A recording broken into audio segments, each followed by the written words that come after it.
Welcome to Dusk and Doom!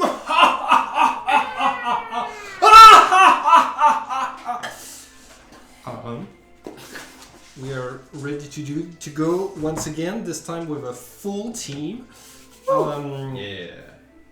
Jenny and Alex, your intelligence is gonna go back to what it was, simply because I didn't balance the last encounter as well as I should have, and I don't want to do a full session with two characters who have just one in intelligence. Wait, did that happen? Yes. It did happen. Yeah. Erie was in the bathroom the entire last session. Oh, did Erie get hit with the... No. Okay. No, you're not there No, yet. you're all good. You were gonna love catching up. So, This always happens. I loved him this whole time. I thought like Erie's your imaginary friend or something. So we find your characters inside of a wing of a large palace set on top of a gigantic rock inside of the astral plane. Your characters have reconstituted the rune out of all of the scattered pages of the journal and activated a portal that has led you very early in the campaign into this place that you might not have been expecting to gain access to thanks to the journal. Having started to investigate this place, you've noticed quite a few different strange things. Everybody felt that spells present in this in the astral plane are trying to show them something. Some of you tried to resist those spells, some of you didn't. Everybody is affected, but Omen, having arrived here in the ethereal plane of the astral plane, at first was not affected by the spell and did not see the castle on top of the rock. But as soon as he transferred into the material astral plane, you were affected and you started to see it as well. You've started to explore this place.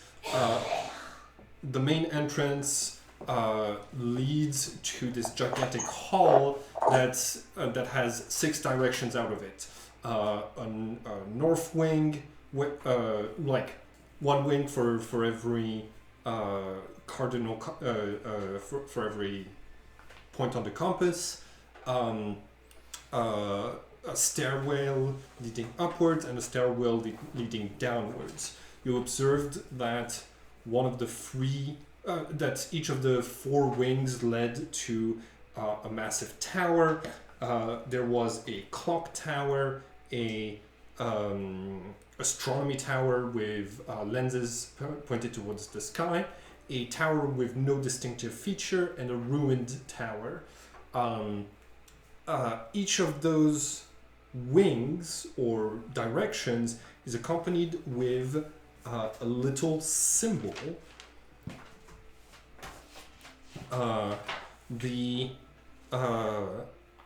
The clock tower has the symbol of an eye with an hourglass inside of it. The astronomy tower, which is the one that you went to, has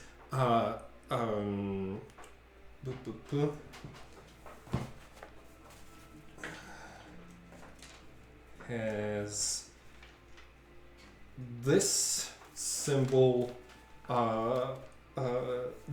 on it. The nondescript tower has the symbol of a key. The ruined tower has the symbol of a crown. The stairwell leading upwards has the symbol of a cube, and the stairwell leading downwards has a typical comedy mask. So, your characters have started to explore this place, trying to figure out what is happening. You've made your way into the towards the astronomy tower, and there you found yourselves locked in a room that had an illusory telescope pointed upwards. When Kyrell, when Kyrell looked through the telescope and a couple of metal things like stuck to his head, and was shown Kyrell was shown the illusion of a scene from the past, which, as soon as it was viewed, opened the doors, but also summoned 4 intellect devourers. They're little brains on 4 legs that try to destroy your mind and by lowering your intelligence. Those were defeated. The party is the party has now recovered. There's 3 doors out of leading out of this room. So, what do your characters do at this time? Well, guys, I've finished peeing, so I'm back, and my head feels a lot better. Rory, with whatever 30 seconds or so are left on this bless that I popped earlier, I'm like kicking down the front door right in front of me and like rushing out to see if there's anything else coming for us. Okay, you all hear in your minds, hot. Pot? Hot. Okay, cool. So that's the one to the left, right? That's the door in front of which you just move your. I'm thinking like the one where Ambrose is. Like, okay, got it. Up here, yeah. Cool. You kick down that door.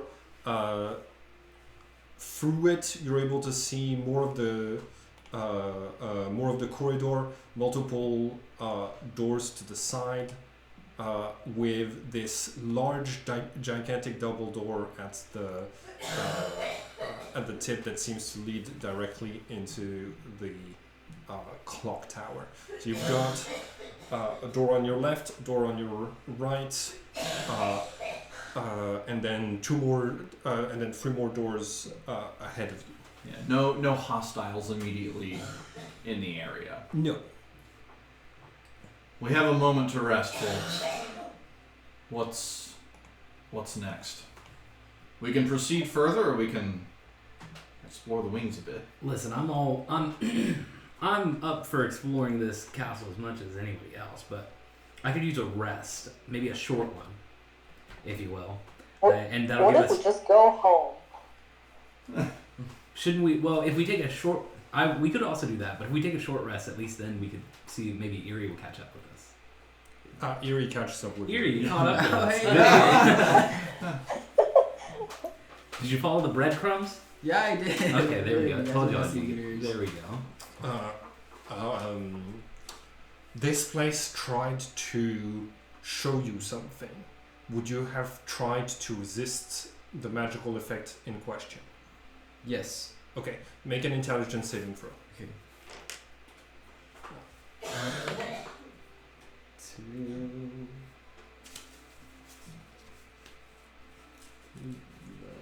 12. 12? Okay, cool. You do not, you perceive things as I have described them so far. What was the thought in Eerie's mind jumping into a swirling, bloody runic circle on the ground?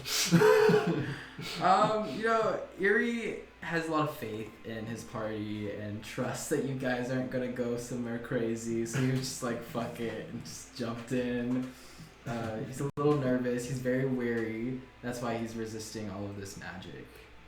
He does not trust his place. See, that's marriage. YOLO. Yeah. That's marriage potential.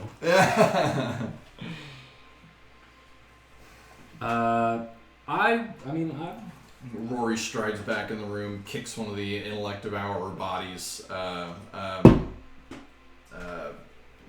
gestures to it, to Eerie, and says, "You missed the fun, friend." Fun? This doesn't seem very fun. How are you guys' brains feeling? pretty good. I have a little bit of a headache. I don't know.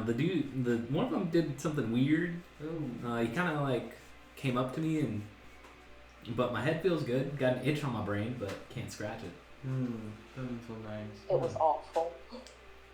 I thought I had seen rock bottom in this one. I was mistaken. We're back to normal. It's okay. Yeah. Who are you exactly? Oh, hi. Yeah, we haven't met. Who is this person? This is Eerie, introduction. meet a friend of Florence's. Her name is Cairo. Oh. Did you tell You're Cairo another one of. You were another one of his friends. Yeah. Florence is pretty popular. He had a lot of friends. So, did we tell Cairo about Is he? Florence's unaliving? Yes. They had been, and I'm like looking out of the, not really out of the corner of my eye, 'cause I don't really look, but with awareness that Cairo's right there, saying they had been estranged to some degree. So it's We were best friends. Oh, Such great friends. I'm confused. estranged best friends. Okay. Don't worry, they're on the level. They're pretty cool. Okay, well, nice to meet you. I was one of Florence's friends. We were actually really cool. We used to share a lot of book ideas when we were go to the library together. But yeah, hopefully you like books too, because now I don't have anyone to talk about books with. So. Yeah, I love reading. Yeah. Absolutely. Sure. Cairo, Florence and Eerie were inseparable. They were like best of buddies. I'm sure the two of you will get along. Yeah.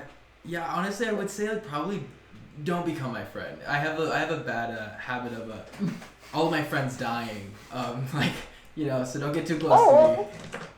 Well, great. Me too. My entire town is dead now. Actually. Oh, okay. That's we have something in common, you and me. I will say, I was actually Florence's best friend, so watch your place. Oh, We got okay. competition. See about that. Omen, my friend. Left or right? Right. Right it is. Are we against the short rest? Well, we have reinforcements right. now. Yeah, I feel great. You feel great? Okay. Which means you're leading. Look, Oh. Cairo, how are you feeling? I look over. How injured is he looking? Alex? Is Rin looking? Rin? Yeah. Rin is looking sturdy, but he definitely does have some bleeding going on. He's definitely taking some damage. Yeah. Omen is looking around at all of you, and you hear again in your minds, you could hear that. Okay. Because of the way that message works, you have to pull.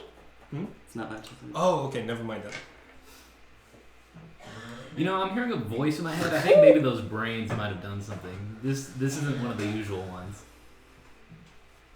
Indeed, an The usual intrusion ones. is most unwelcome. Yeah, there was this thing that was trying to get into my brain while I was coming up here, and I fought it off, but I am now afraid that it might have been showing us something that would have been helpful. So, it's my bad. Sorry, guys. I think this can. Oh yeah, Yuri.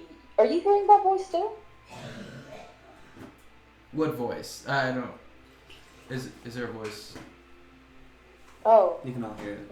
maybe we are going I crazy. can hear it. I think. Voice, identify yourself.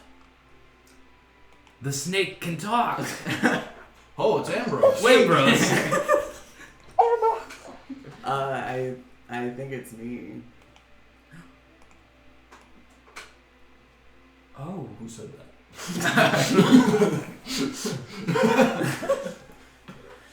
Omen, me. What does this voice the sound like? creature. Omen, your voice is much deeper than I expected. I'm going to try to not take that as an insult. His voice sounds about like this. I'm not great at character voices, so my character voices are usually like slightly gravelier, not grovelier. Cool. In the far distance, in the direction of the tower, you are able to hear the sounds of fighting, yells, shouts of pain, the sound of magical effects, and steel on steel. It's continuous. It's happening the whole time that you've been here, and the others also seem to be like reacting to it whenever there's the sound of a large explosion, for example. Do y'all hear that? It's No been constant. Rory has a thought of like, is there a regular interval to any of this? Like, is there like a sequence of clang, clang, boom that, I hear every couple of minutes? Roll an investigation. Quick question. So last time I put, I think, earbuds into my ears, it was like connected to the telescope. So what happened to that and the telescope? The telescope has vanished when the doors opened. Okay. Yeah. You, with a natural 20, you're able to tell it's like stretched over tens of minutes, but there is a pattern. Yeah. This sounds like a cycle that is repeating regularly, like something that is perpetual and repeating. Yeah. Sort of, I think it has something to do with just being so in tune with auditory processing and recognition. Rory seems pretty unconcerned about the clamor down in the direction of the tower. It's likely nothing that we would be able to influence. It would continue whether we were here or not. It appears to be some cycle, some ever-going battle. Like the place is haunted? Perhaps. So you're saying it's fake? I wouldn't go so far as to say fake, but whatever it is will, in a manner of speaking, await our arrival.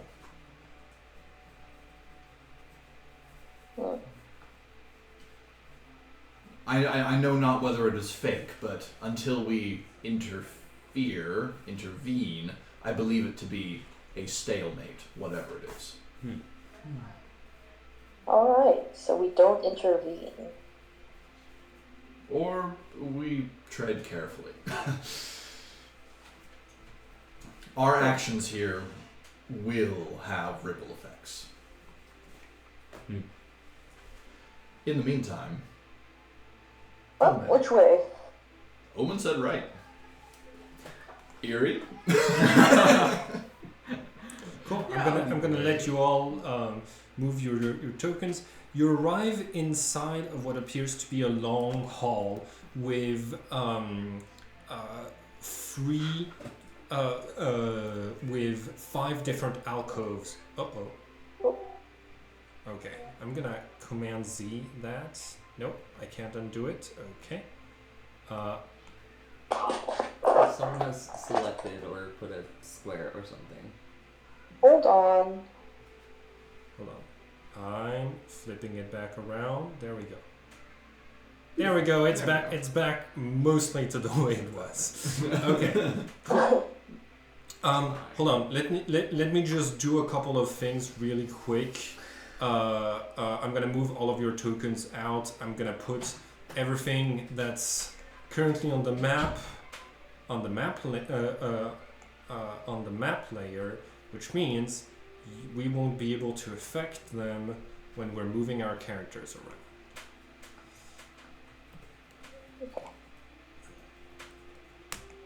There we go. There, I think. Hey, Cairo, how are you looking in terms of like health? He's looking a little banged up too. I forgot how we were attacked.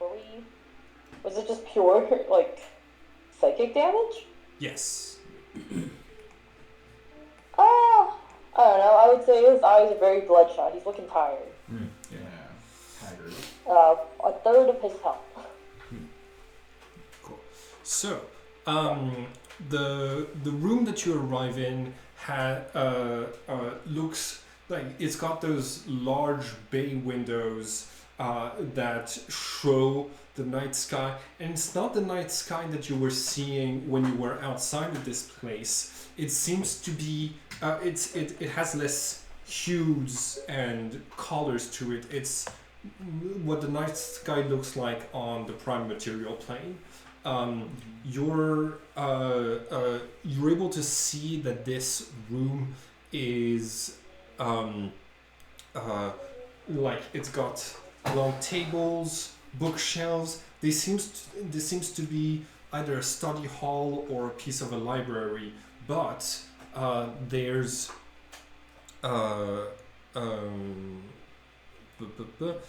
there's what appears to be a pretty large telescope immediately to your right as you enter, and another one in one of the more private alcoves of the room. So, what do your characters do? Library of sorts. Rory sort of trails his hand across the spines of a couple of books, picks one at random, and tosses it to someone who can read and says, "This look like anything?" Let me see. No, I take it from him. He had it upside down. Got it. You take the book. It says Mordekainen's Tome of Foes. Whatever Simon just said. Mordekainen's Tome of Foes. Interesting. It appears to be a bestiary of monsters. Does it have any tips on intellective hours? Let me see. Make an investigation check. Do I get to use my little eyeball goggles? Yeah, sure. Ooh, yeah, nice.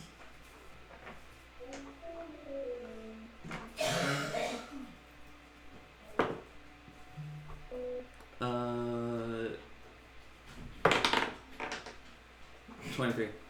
23. Oh yes. Yeah. The advice is run. If you can't run, try to freeze them. They suffer from brain freeze. Nice. That seems pretty useful. Cool. I'm gonna move all of your tokens into this room. If you want to be in different positions from where you are, let me know. Yeah. Are you gonna hold on to that? The design of the two telescopes that are present is exactly the same as the one that was in the room you just left. So it has the little like metal protrusions with a little ball at the tip of it that will fall into place on your temple if you look through it. I hand the book to Rin. To know oneself, you gotta know your enemies, and Ren puts it in his bag. Okay. Got it. Add it to your inventory as illusory book, and once you leave this place, it will disappear. Oh. Nice. Do the books have names on the spines? Yeah. Okay. Like what? I don't know how to like investigate. Roll. I just want to read them, like Yeah. the titles. So they all seem to be rather. The ones that are in common are rather like they're thick tomes. They've got magical symbols on them. This seems to be the library of a place that like either a very like powerful wizard, someone who's very interested in the arcane with a lot of money, or a school dedicated to this. Are there Those any spell scrolls? Make an investigation check.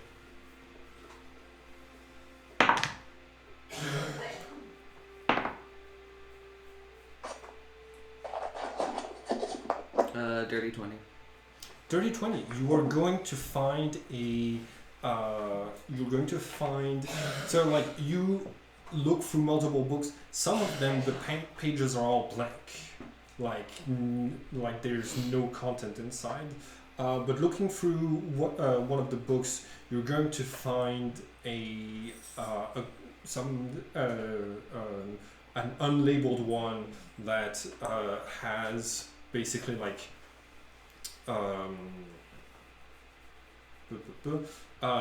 that has very little written in it. It's got a warning at the front that says this book is property of Nistul, do not touch.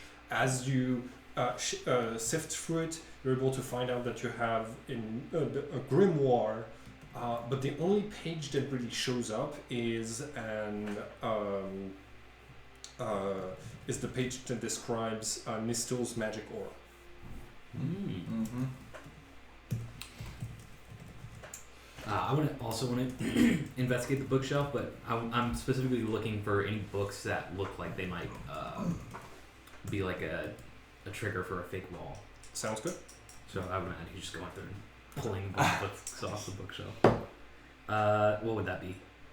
Investigation. Investigation, that'll be a 15. You do not activate any magical effects So, or any passageways that you can tell. That I can. Kyril, are you comfortable attempting to use one of these telescopes again? Do I sense this if my friend would be interested in these telescopes as well? You Yeah. yes, you get a similar sense of interest, but more cautious this time. Okay. Interesting. Can I? So I kind of like brush past Rory, and I like try to inspect the telescope, trying to figure out what it's all about. Is there something I can roll for that? Yeah.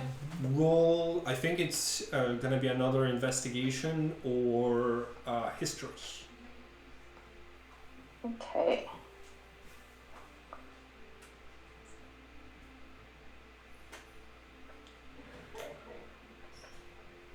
You said investigation or history? Yes, please. Okay. That'll be a 7 on investigation. Okay. Nice. It is not pointing towards the sky, which is weird for a or like it's pointing towards one of the walls. So not in a place where it would be quite useful. Can I try to move it? Sure. Alright, I tried pointing it somewhere else. Yeah. You said there were windows, right? Rory will assist with that and give a help action. Cool. You're able to rotate it, but it seems to be fixed to the ground. Huh. What if I pull really hard on it? Okay, make an athletics check.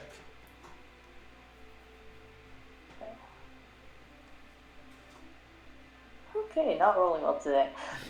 That is a 10. Okay. You feel like your back might give before you're able to get the telescope, and you pause before you Before I throw my back up. Okay. Yeah. Well, I turned to Rory and was like, well, I don't know, man. I don't know what it'd be looking at. Well, there's got to be a Is there any reason. benefit? It's got to be a reason. It's set here somewhere, and then Rory like puts his head okay, got it. In the slot. As you do, the things ching ching connect to your brain, and you begin to see, as if I think like potentially for the very first time. Yes. Yeah. So you have this new set that's like added to your vision, and the rest of you see like in the direction that the telescope is pointing in. You see an illusion starts where anybody who wants to can resist by making an intelligence saving throw to avoid witnessing the scene that I'm about to describe. Now I'll ride the high. Okay, cool. So you choose to see the scene. 9. Okay, you see the scene. Do we understand what we're trying to resist? You're basically like you're being shown something, right? You know that it's something that is not there, so you're being affected by an illusion.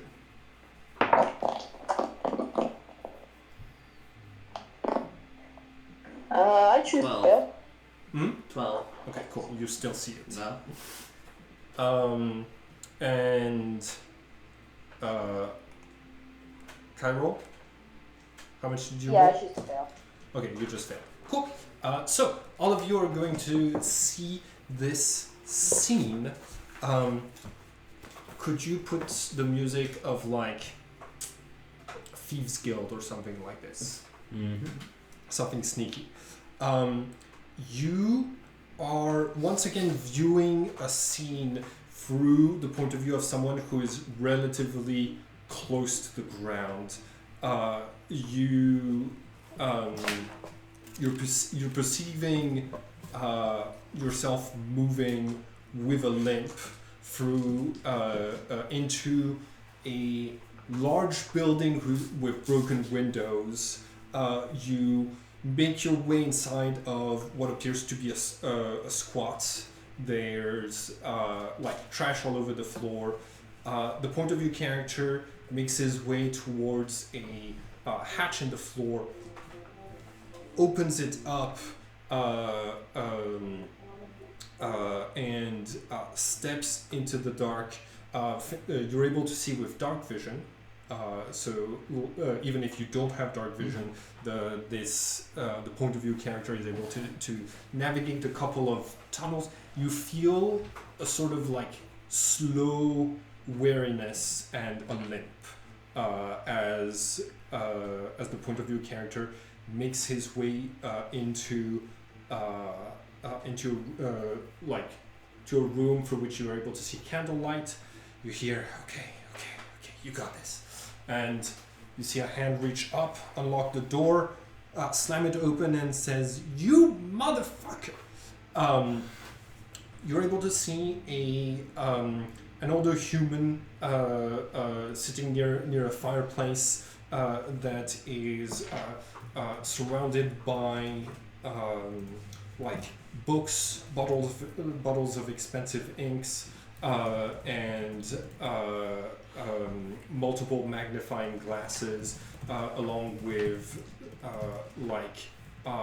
20 different quills.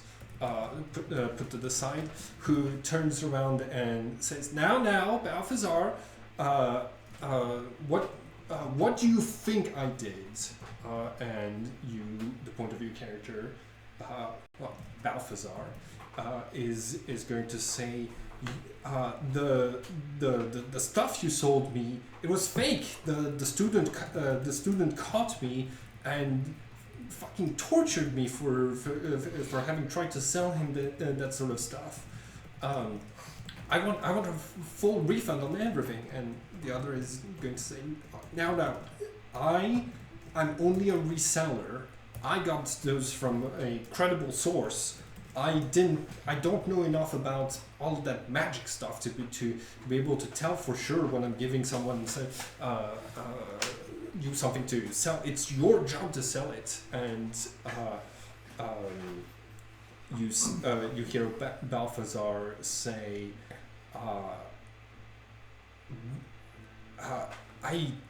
I lost so much money on this.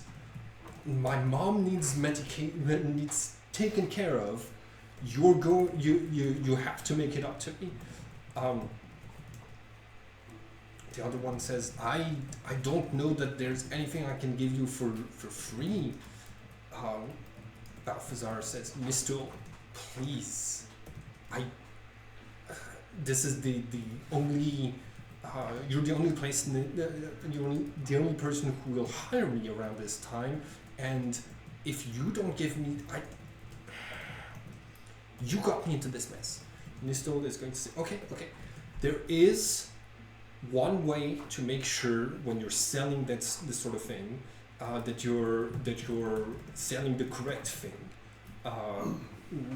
Neither of us has good magical expertise, but when it comes to forbidden knowledge, once you know it, you can verify it. So, I've just gotten this. You see that Nistol takes a little letter and says, this from directly from, it's Chrysalis. They found something there. You see the letter gets handed, and he says, this is a piece of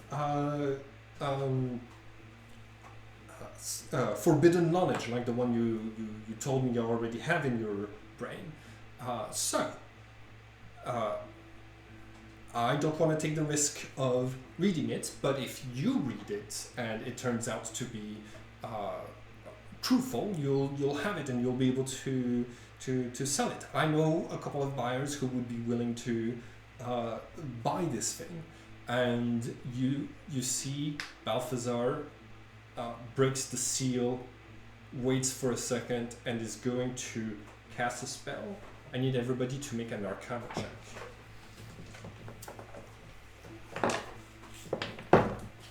Not one.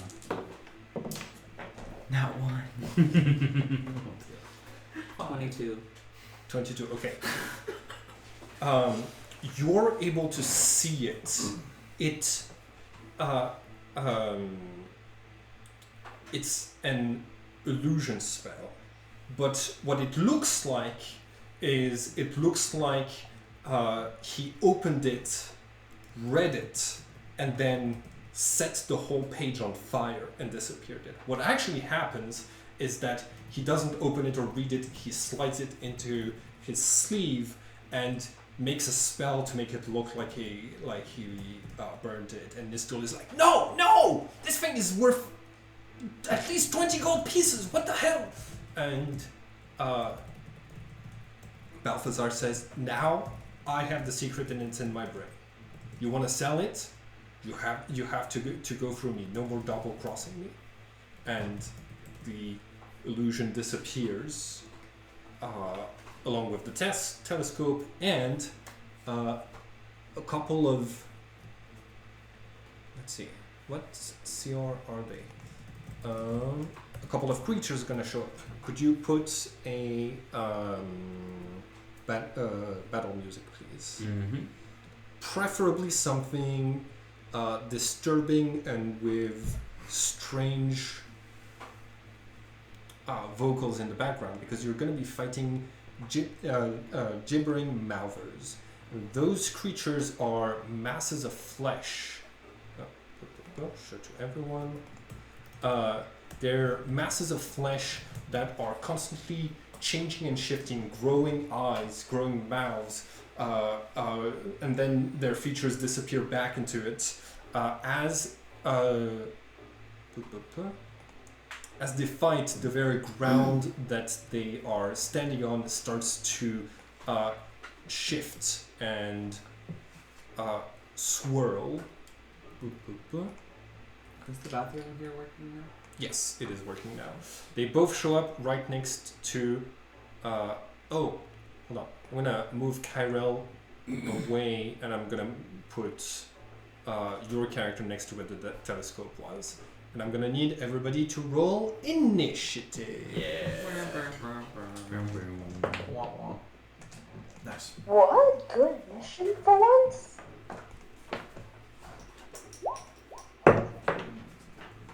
By the way, I think I misheard earlier, but there's no creatures here. It's a creature. Creature. Yes. Yes, that is correct. Alright, let me know initiatives. I'll keep track of it. Okay.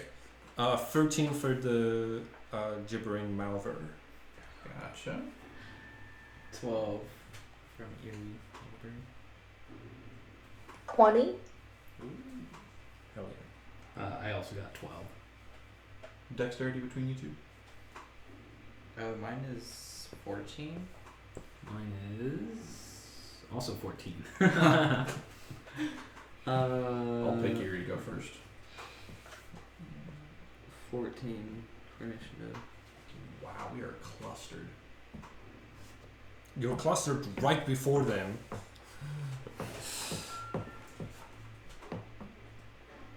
Very good music for this. Last one I need is Kyle. Oh, Kyrill's 20. Cool. Oh, 20? Yeah. Nice. Yeah, he's gonna shriek in horror and stumble back. Oh my god. Okay. But as he does, he's gonna cast Give me just 1 second before. Guiding Bolt. Okay. Oh, sorry. You are within 10 feet of a gibbering Malver. The Okay. ground in a 10-foot radius around the Malver is doe-like, difficult terrain. Each creature that starts its turn in that area must succeed a difficulty 10 saving throw or have its speed reduced to 0 until the start of its next turn. So before you stumble back, I need you to make a difficulty 10 strength save. Pass 15. Okay, hell yes. Second thing, the Malver babbles incoherently while it can see any creature that isn't incapacitated. Each creature that starts its turn within 20 feet of the Malver and can hear the gibbering must succeed on a DC 10 Wisdom saving throw. On a failure, you can't take reactions until the start of its next turn, and a D8, and you roll a D8 to determine what you do on your turn. So, roll an Wisdom saving, right? yes, difficulty 10. 22. Hell yes. Okay, so you are not affected. You are able to act normally. Not 20. Are we all rolling? You can do those rolls ahead of time. Yeah. If you're within 20 feet, you hear the voices. You must make the wisdom saving throw. If you're within 10 feet, which is 2 squares, then you will need to see if the ground like growing fleshy features reduces your movement to 0. Cool. What does Kyrell do? So, I guess I'm gonna first move to where he ends up. Wait, how can I move? Token? Yeah, I can. Okay, cool. If it's difficult terrain, does it? I forget how that works. It takes in terms of moving. It takes 10 feet of movement to move 5. So it would take you 10 feet of movement to get within melee range of one of them, basically. Okay, he's not trying to get into melee range. So I guess, does it take 10 feet of movement to leave the difficult terrain area? Yes. Okay, cool. So I'll do that, and then now I'm basically here. And then, can I move diagonally? Yes. How does this work? Okay, Yes, cool. moving diagonally is 5 feet of movement. Okay, cool. So that's 15. 15, 20. What's this area with the dashes? This area seems to be a sitting area, an alcove with like all of the, let's see, with the windows that, all around this circle right here. Cool. Yeah, we'll say here. That's where he ends up, and then I guess I'm gonna try to cast guiding bolt on one of them. Sounds good. Roll to attack. Yeah.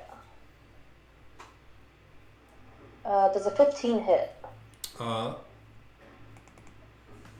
15 does hit. Their armor class is 9 from being defenseless. From being massive of flesh. Yeah. Balls of flesh. Okay. Yeah. Cool. And that will do 19 points of damage to the closest one to me. Nice. Okay, cool. You, as you sear it, you see that all of its mouths get a little bit louder, but each mouth is speaking a different sentence, expressing a different emotion, and so it just like increases the psychic pressure that it's putting on all of your brains to, with its like incoherent tones, basically. But it seems to a few of those mouths express pain at the contact with this. Ouch. Okay. You said how much damage did you do? 19? Yeah, points of radiant damage. I don't know if that matters. Okay. Cool. Yes, it's better to always tell me what type of damage it's doing. Radiant doesn't matter much for these. Cool, sounds good. Who's next? Yeah, that's my turn. Oh man. Okay. Do I understand? Wisdom saving throw. Yeah.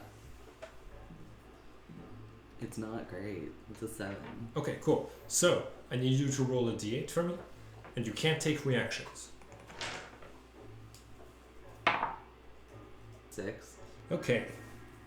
On a 5 of 6, the creature takes no action or bonus action and uses all of its movement to move in a randomly determined direction. Cool. I'm gonna need you to roll a d8,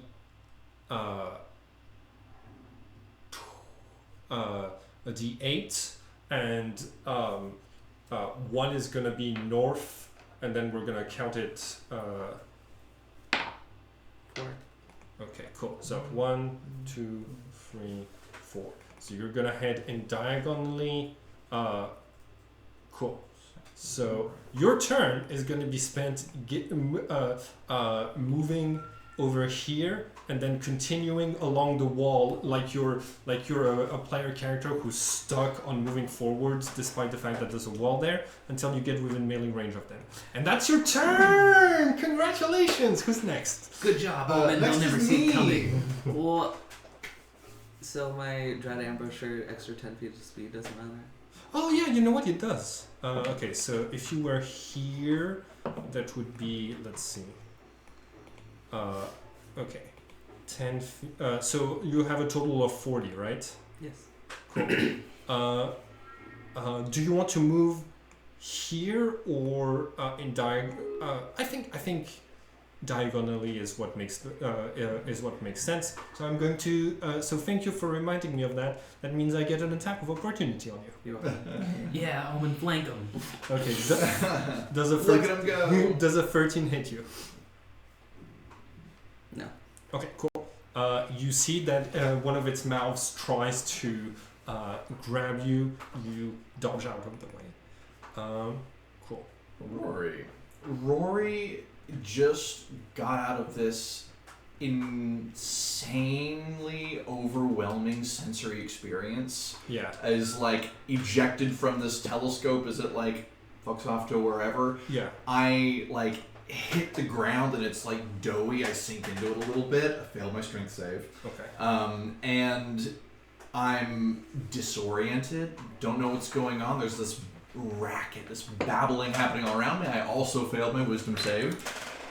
And I got a 7 on the D8 to decide what I do, and I am only within reach of 2 hostile creatures. Okay, cool. So I will make 1 melee attack on one of them. Pick your favorite. Let's see. 4 or more, you hit the one that's already damaged. 5, you hit the one that's already damaged. Okay, let's see how this goes. 5 plus 5, 10. 10 hits. There you go. 2d6 plus 3. 7 total. Okay, got it. That is non-magical bludgeoning. All right. You shear into it, split. As you split it, you see the ichors of like there's blood, but there's other bodily fluids that come out of it. And as you take your sword out, you see that it grows new skin that stops the bleeding around where the damage happened, but it still seems to be shrieking in pain. Yeah, I have one hand sort of like stuck in this soft earth. I just have one hand on my maul that I just like swing around at like the first random thing I managed to hit, which is thankfully one of them. Sounds good. And that's my turn. Okay, who's next? Next is Kyrol. Okay. Wait, sorry. Next is the gibbering mouthers. Yay! Okay, cool. I think. Okay, you can't take reactions because you failed your. Yes, until the start of its next turn. So yeah. Cool. So they're gonna be able to move out of melee range with you. Speed 10 feet? Are you kidding? Okay. One They're of them. flesh masses that pull themselves along with their many mouths. Yeah. I'm gonna say it moves diagonally here and here. Okay. So one of them gets close to you and is going to attack Omen with 2 bite attacks. And another one is going to attack Eerie Omen dodge. with 2 bite attacks. Okay. Omen does I assume a 5 doesn't hit. Does a 16 hit? It does. Okay, cool. You take 18 piercing damage. Ooh, buddy. And you must make a strength saving throw or to avoid getting knocked prone. Okay, about 1 hit point. Oh. Strength saving throw. Yes. 19. Cool. So you are still standing when this this thing opens up and like it creates a large a mouth large enough to devour you as it bites down. You get out of its teeth, but barely. You're bleeding all over. 2 attacks on you. Does a 13 hit? A 13 does not hit. And an 11 does not hit. So you are fine. Cool. Hell yeah. Who's next on the initiative? That'll be Eerie, then Ren. Me. Okay. Well, I was originally We going had to. identical initiative and dexterity. I was gonna Moonbeam because they were together, but so I've already rolled for Moonbeam, and now I'm like, should I attack? No, I think I'm still gonna Moonbeam. I think I rolled pretty good for Moonbeam, so I'm gonna Moonbeam the guy that's in front of Omen. Yeah, that makes sense. Cool. What's my saving throw? It is.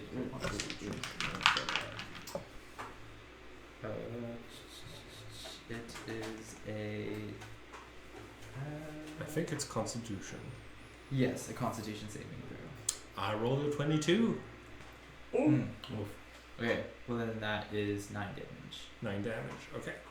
You strike it down in its many eyelids, and you see you're actually burning the corneas of many of its eyes. But as soon as this happened, the eyes are reabsorbed inside and new eyes pop up.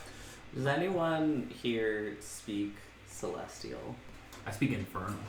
Yes. Okay, so everyone in this party hears like a lot of like angry words, but I think only you understand that they're like swear words. Yeah. In Celestial. Did you make both the wisdom saving throw and the constitution saving throw? Yes, I failed the strength but passed the wisdom. Cool. So you are prone. Unless if you use... No, sorry. Your movement is 0. Okay, that's no problem. Cool. I am going to use my bonus action to turn into a brown bear. Hell yeah. Yeah. Brown bear, brown bear. You start to sink into the ground, and the ground immediately regrets it as you grow claws. Fur become much taller and cool. I'm gonna, if you want to replace your token with a bear token, you're a dungeon master just like everybody else, so you should be able to drag it, or you can just leave your character as is. And Rin. So I rolled a nat 20 on the voices. Okay. So You're not affected. You are now within 10 feet of a gibbering mouther, so you must also make the strength save. Sorry, 1 second. Ambrose acts on your initiative. Oh, right, yes. I always forget that I have a big snake. Did you succeed? I got a 12. Okay, so you succeed. So, Ambrose, do we act on the same, like, or do I do a wisdom strength for him? Do a wisdom, not strength. Ambrose is more than 10 feet away. Is Ambrose smart enough to understand? It doesn't need to be. It's a maddening speech. It's one of those psychic effects where you don't need to understand it. In fact, it's because it's ununderstandable. An 8 for wisdom? Is that what it is? Awesome! Wait, it's not wisdom, right? It's strength, right? It's Wisdom, yes. Okay. Cool. Make roll another d8 for me, please. Did you get 8 on the die, or? Yeah, 8 on the die. Awesome. You're a druid. You add a lot to wisdom save, right? It's for Ambrose. It's fine. Oh, I'm sorry. Wait, so what was it? Roll a d8, please. D8. 6. Cool. Gibbering Malver. Okay. On a 5 or 6, you take no action or bonus action, and you use your movement to move in a random direction. Roll another d8 for me, please. 2. Okay, cool. Ambrose moves. Let's see. 1, 2, 3. What's Ambrose's movement for? 5. Ambrose has a 30 piece. Okay, Ambrose runs away into the alcove over there, and that's the end of Ambrose's turn. Thank you for playing. You see Ren pulls the sword from his back, and he pounds his chest. He goes, "Don't worry, guys, I'm coming," and casts Shield of Faith on himself. Cool. That's a bonus action, and then he's going to charge forward on the first one. Thank you. And he's going to take a swing at it with his sword. That is not magical yet. Sounds good. On his ordinary, where is it at? So it's going to be a roll hit. 18. 18 hits. Let's go. And then that's going to be a D8. 4 plus 6, that's going to be 10. And then I'm going to go ahead and I'm going to sacrifice a spell slot to deal 1 plus spell level D8 radiant damage plus 1d8 extra damage versus undead/fiends. They're not bad. Yeah, 2d8. Do I have another d8 I can steal? Thank you. That's a d10. That's going to be an extra 6 radiant damage. Nice. Cool. Lots of radiant damage this turn. Yeah, for the party of mostly paladins, He's that a makes holy sense. boy. Hell yes. You are burning those creatures'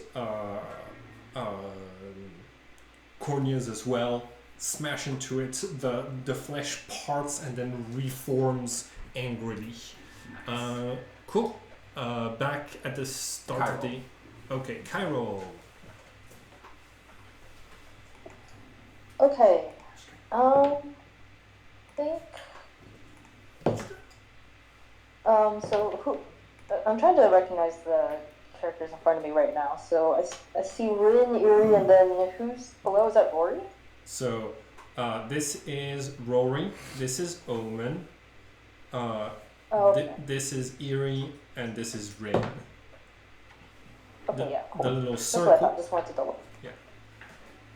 Alright. You know what? I'll just cast Guiding Bolt again, I guess. That's the one that's closest to me. Got it. Oh yeah. This one hasn't had any attacks against it, so nobody's gotten the advantage. Okay, cool. Go ahead and roll for Guiding Bolt. Cool. Wait, you said the advantage? Do I get advantage, or was that something else? No, the next person who attacks the one near Omen will get advantage on attacking it. Oh, okay. Because you're yeah, no, not that one. Just the one closest to me. sounds That's a dirty 20. dirty 20 hits. Roll damage. That is 18 damage. Hell yes. Radiant damage. All right. And I'm gonna. I feel bad for playing a cowardly character. He's gonna slink further back into his outfit. That's absolutely fair. You are still within 20 feet of it, so you're still affected by its gibbering mouth effect. You get the sense that you'd need to flee a little bit farther to be unaffected by that effect. But at least you're nowhere near where the ground is soft and fleshy. Where are you going, buddy? The enemies are this way. He's like, you guys deal with that. I'm gonna help him from behind, and Okay. he's gonna flee further. Oh, sounds. You're now 25 feet away. You are out of range of the Malva's magical effect that can control your Yeah, and as actions. he runs, he. Actually, yeah, is that all my movement speed? Let me think. 10, 15, 20. No, I can move further. Yeah. Actually, he's probably gonna cuddle up next to Ambrose. Sounds good. Who? And yeah, as he flees, he's gonna be like, "You guys are doing great." Ren turns to the bear ear. He's like, "Don't worry. I'm sure he's getting reinforcements." Yeah. Okay. Who's next on the initiative? Omen? That's Omen. Omen, wisdom save, please. 19. 19 succeeds. Yay. Cool. So, you are unaffected by the gibbering malware. Strength save as well to avoid having your speed reduced to 0. It's just 10. Yeah, you say that. 9. 9? Okay, cool. Your speed is 0. Great. Well, I'm gonna... Does this thing look hurt? Has it taken damage? Yes. Does it look like it's gonna die? Eventually. Okay, Yes. aren't we all? Not Ren. No, alright, you're right. Challenge accepted.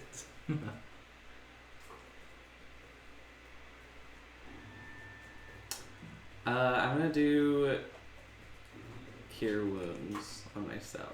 Okay.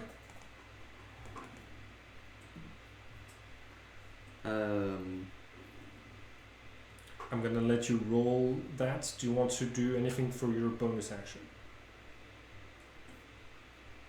You can't also Hunter's Mark, just to let you know.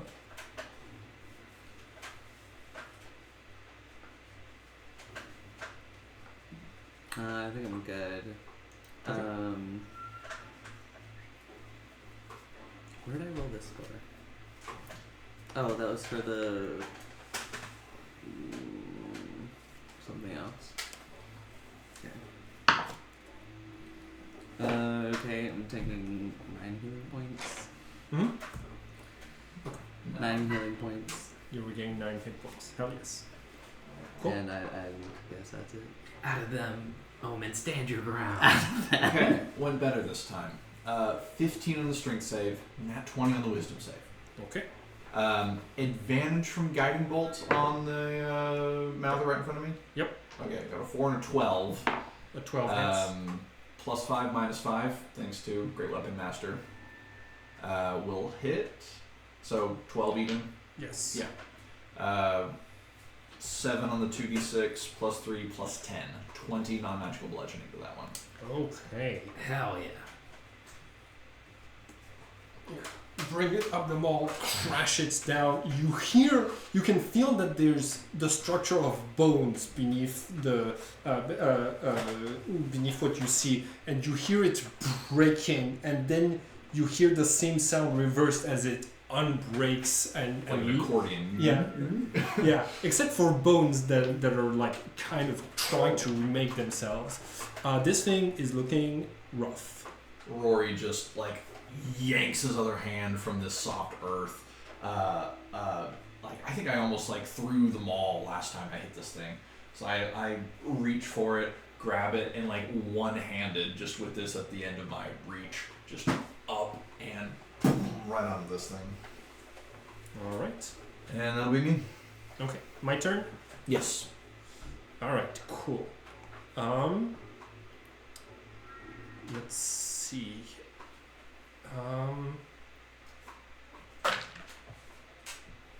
On a 7 or more, I'm good. On a 7 or more, I'm going to attack Omen. 17, I attack Omen.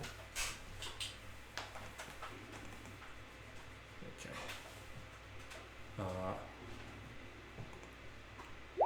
Ren will tattoo you on his back. Thank you.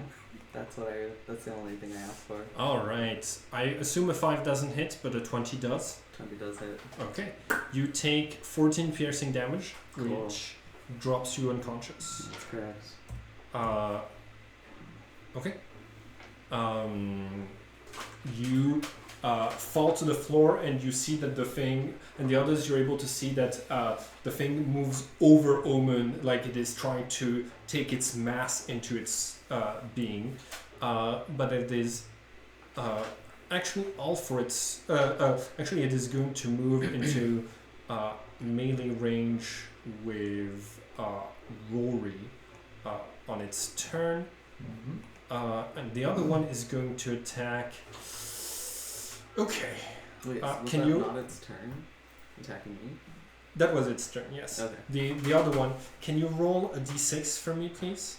And can you roll a d4 for me, please? 5. Okay. So Rory's gonna get attacked, and Rory's gonna get attacked with a blinding spittle. Oh no! Oh, So Rory, cover your eyes. okay, wait. I asked you to roll a d4. Oh, D4. How did you roll a 5? I roll a D20. I did not Okay, hear the 4. got it. 2. Okay, so regular double bite attack. Cool. 11 and then 15. AC 16. AC is 16, so it is not able to hurt you.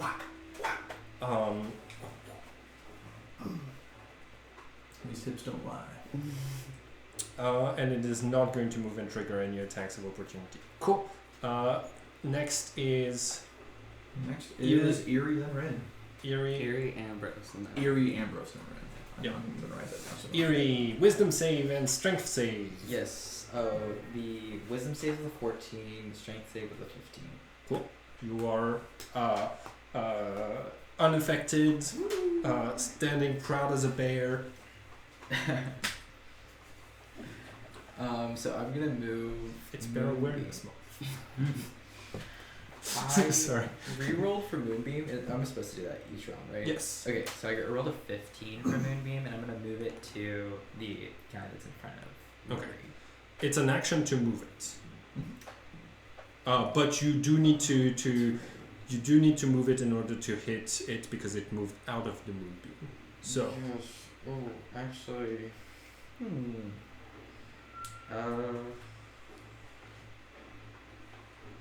Actually, I think I'm going to. Ooh, this is tricky. I think. because right now it's in the path of, let's see, right now it's right here. So anyone trying to get to Omen to save Omen's dying form will need to go around the long way or take your moonbeam damage. Okay, yeah. So I'm going to move it. Okay, I'm cool. going to move it and going to do. Constitution saving throw on the Malver. Can you move it to where you want it to be, please? And I failed. How much damage is that? 15. 15. All right. They're looking a wrath. Cool. This one has. Okay. And I try to move it. There we go. Here or farther? I'm thinking. The first one. Okay. Cool. Sounds good. Ambrose. Ambrose. Oh, great. Ambrose is out of the starts the turn out of the gibbering Malver's range, so Ambrose doesn't need to roll anything. Well, first things first, he just needs to move as far as he can back into the fight. Yeah. 40 feet? 30? 30 feet? I think. Yes. 10-foot reach on a bike. 30? Yes. Yeah, so that's enough to get to one of the Malthers. The little animation of Ambrose moving in. That's where Cairo went. Cairo went to go grab Ambrose. Oh yeah, the All right, reinforcements. Make an attack roll. Okay. Gonna be a bite, right? Because he's 10 feet? Yep. Okay. Wait. Don't ask me. I ask you. Or well, is he? Sorry, I was just didn't have 10, a map. yeah, But 10. is he 10 feet away? Yeah. Okay. Yes. Okay. 17 hits. Roll the damage. Yeah. Hopefully that's enough to squash that one.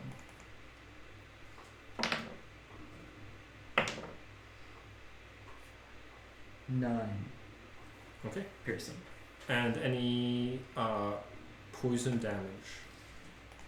I don't think so. Oh yeah. Because he's a constrictor. Yep. Poison is the coward's weapon. Ambrose is no coward. 9 points of damage. It is still kicking because it just grew a leg, so it's now kicking. Cool. How do mounts work? So true. Great question. You. Rin climbs atop the bear. No, I'm kidding. I'm just gonna take another hit at it. Okay. But Rin realizes that it's the speaking that's the problem, and so he just starts singing from the top as loud as he can to help drown out the voices. And so as he's swinging, you just hear, Incredible. somebody once told me. That is going to be a... First, I need you to make the wisdom and the strength save. Oh, I got a 15 and a 16. Perfect. You resist both things. So your attack roll. That is going to be a 11. 11 hits. Mm-hmm. Somebody once told me that's going to be 7 damage. 7 slashing damage. 7 slashing damage. You cut it, split it apart, and you see that the thing starts to bleed, stops growing extra eyes and things, and just settles on the ground. Hey now, you're a rockstar. Incredible. Yeah, that's what it's Cool. Movement. I do get to move. Yeah, I'm going to Move. You know what Rin wants to do. He wants to get closer. Yeah. Do you want to get any closer than Nah, this? that's perfect. Okay. Close enough. Arm in arm with Rory. Rory growls, yes! Yes, Rin! Yeah. Cool. Who's next on the initiative? That'll be Kyrol. All right. Cool. Upon seeing Omen go down, Carvel curses. Is like, I thought they would last longer. And then, Jenny, you can't they're see my going face, to, but I'm just like agog. he's gonna cast a healing word on Yes. Omen, Cool. and that's gonna do 5 points of healing. But he's gonna try to disguise it and pretend it's like a call to action. It's like, yeah, you can keep fighting. Like that's his healing word. Okay. And then I'm actually, as my action, going to try to cast Minor Illusion. Ooh. And I'm going to choose the sound option. And having heard Rin's beautiful voice, I'm going to try to basically amplify that around Nice. the Okay. area. Since you're using your action, you can give the help action to someone to resist the the wisdom saving throw. Who do you want to help? I'll give it to Omen. Thank you. Cool. Omen Huh? sounds good. Hell yes, and you're staying out of range of the Malver's. Oh no, that's the dead one. Okay, cool. That's your turn. Who is next? That's Omen. Omen, you're awake. Hey, all right. And you're being distracted from the voices, so go ahead and make your wisdom saving throw. I did. Should I do another one? Do I get advantage? How does this work? How does help action work? You get the advantage, Okay. so you roll twice, you pick the better one. Okay, first one better. 14 plus wisdom 16, I think. You're good, you're unaffected by the psychic madness. Dope. Okay, so Owen pops up. How much movement is it to stand up? Half of your movement, so 15 feet. Okay. I'm gonna stand up. Like a scrabble to my feet. I don't know what word to use. I get up. Yeah. And I'm gonna. Is it Scrabble or Scramble? Scramble. I think it's Scrabble. I pull out tiles and I start spelling words. Now that I have these like mind powers, I'm like, wow, words. No. And I'm gonna fire my longbow Okay. at So, this baddie sounds good. with more like celestial swear words coming in over the intercom to everyone. Wow, how did I turn this up? I love this song. Okay. Well, that wasn't great. 12? Okay. It's an 8. Okay, you roll with advantage because this one hasn't been targeted by attacks ever since Kyrol cast Guiding Bolt. So, 24. 24 hits. Or 23, whatever. Okay. Dope.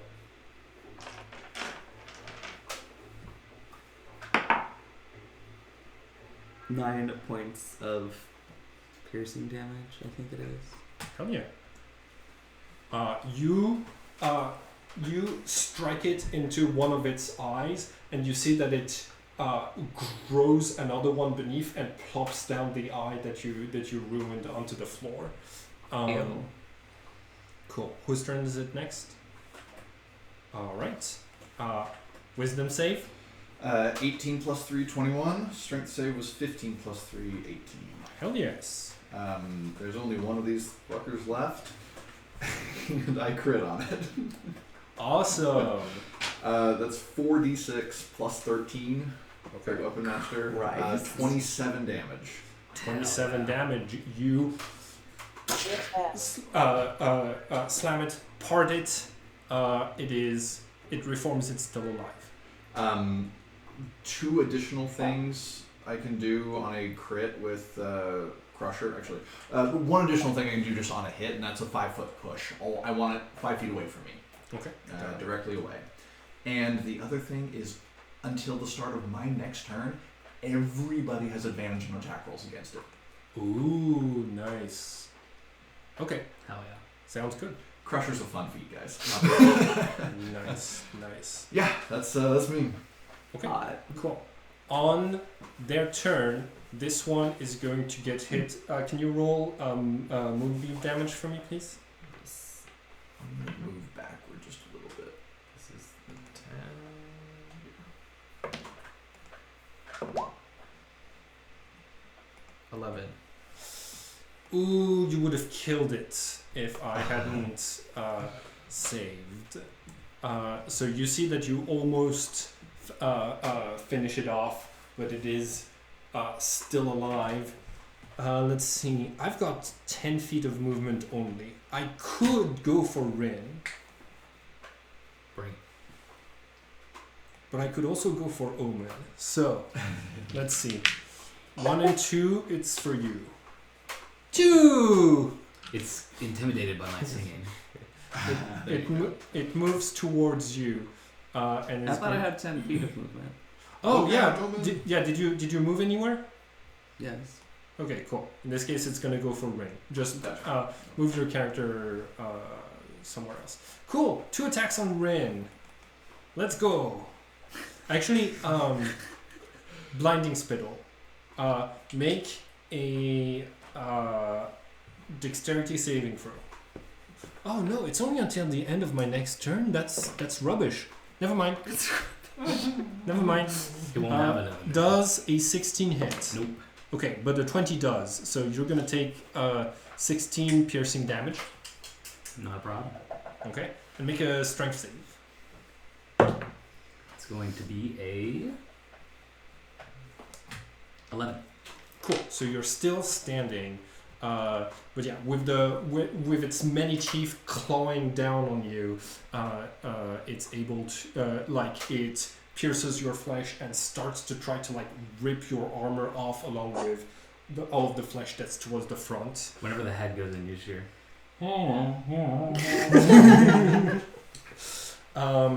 Cool. What's your armor class as a bear, Ambrose? Sorry. 11. Cool. Natural armor.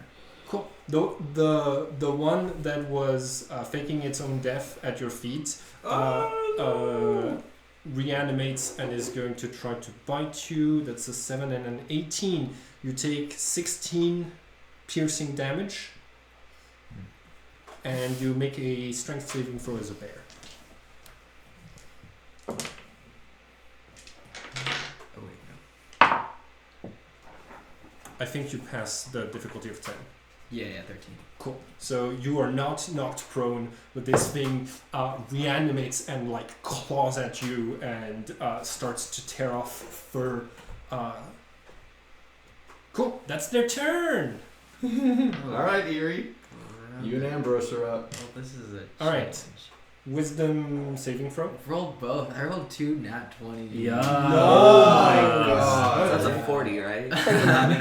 Yeah. So yeah, I am going to change of plans. I was gonna move Moonbeam and fry the other guy, but now this guy's back alive. So I think I'm going to hit. Okay. So let's do.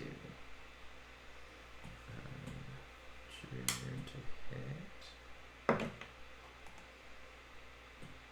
6 plus 5. 11. Is that it? 11 hits. Oh, wow, that's amazing. And then Oh yeah. Where did that go? if it's a multi-attack, do I roll to hit both and then do damage after? Okay. You can do the attack, see if you kill it, and then you can keep your multi-attack for the other Malver. Right. Okay. So this guy. Ooh. So what I'm hearing is you're not gonna kill it. Yeah, 5. 5 points does not kill it. Okay.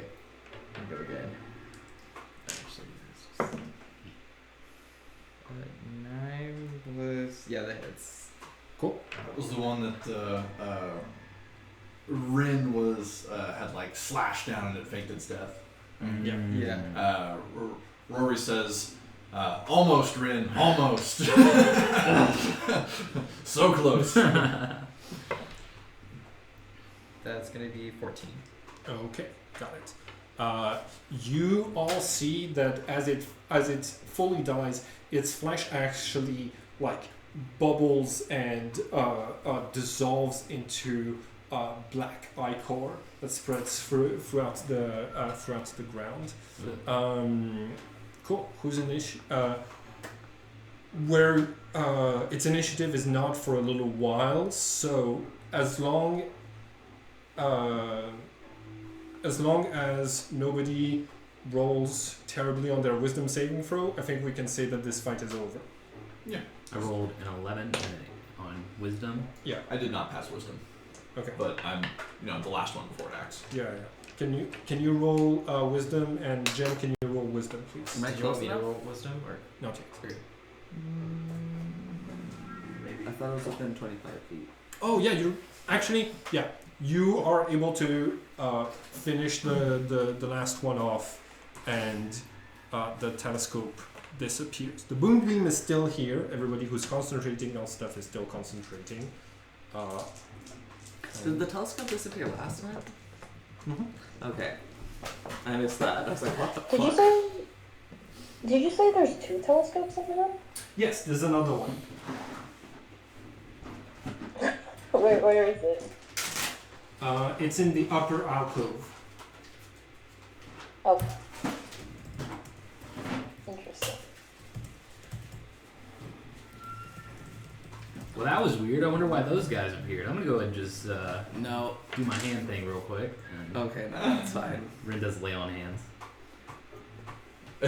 You were like, "Oh, let's just do the next one." Yeah.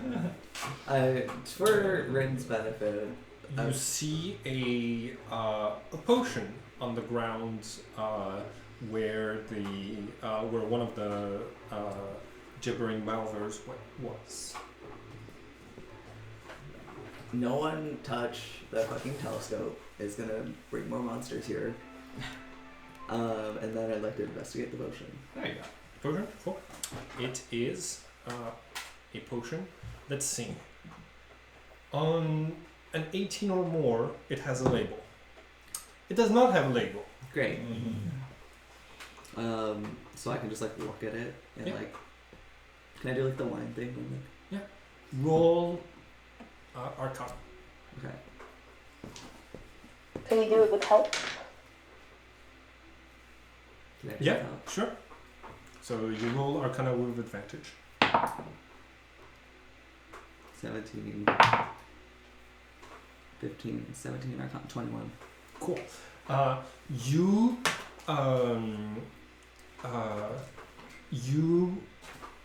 like recognize a red potion of healing, but it has a couple of like globs inside of it that are similar to another one that you have seen in the past. So this is a potion of greater healing, but you are aware that it has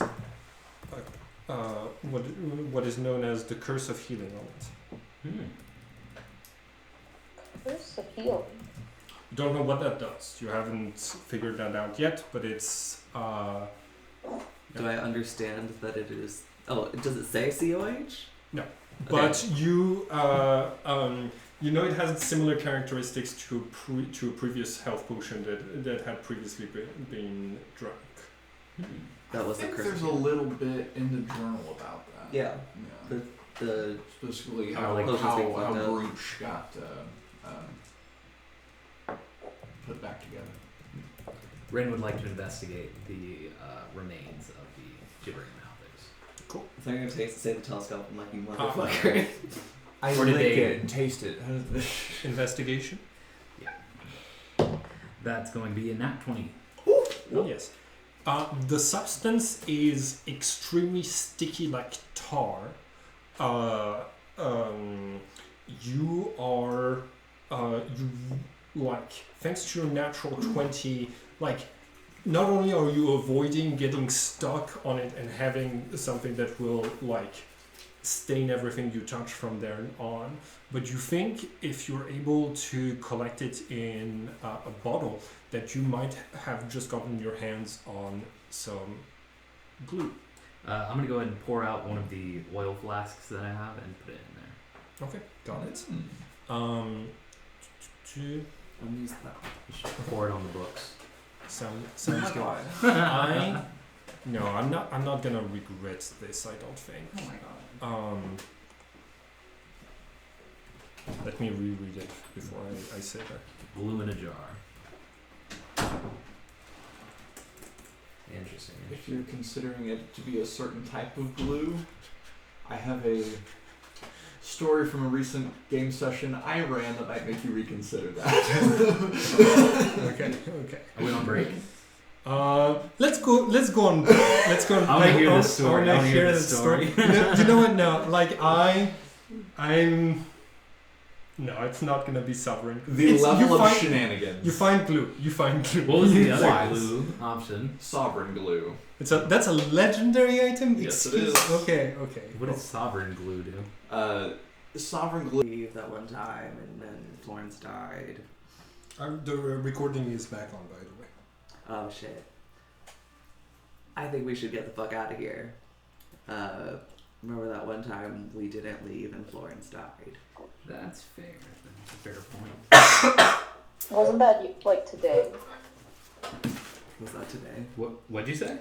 It was like yesterday. You've taken a long rest since then, but I think maybe that was today. Yes. Pretty much right before we went in here, we had a long rest. Yeah. Yeah, that one time. Those things were freaky. I vote we just go home. This grimoire we have, the spellbook and journal of Balthazar, is this not the memories of this same man? Oh yeah, should we talk about that vision we saw? I mean, there appears to be a wealth of information, if not physical wealth, in this place. I would be loath to exit without assurances of re-entry. That's a good point. Yeah. What if we ask the place if we can return or not? It's like ask the building. Yeah, I don't know. It seems like the type of place that would have something or someone listening in. No re-entry sign. Building, can we come back? Does this building say anything? You hear the ching ching ching ching sound of multiple crossbow bolts hitting something in the distance as part of the fighting that is happening in the background. I mean, One man's opinion. Short rest and find a person to ask. I'm cool with that. Short rest here. Indeed. We can start a campfire with these books. Where did the goo monsters come from? They appeared They have oil on them. where the telescope had been. Okay. Are we planning to short rest in this room?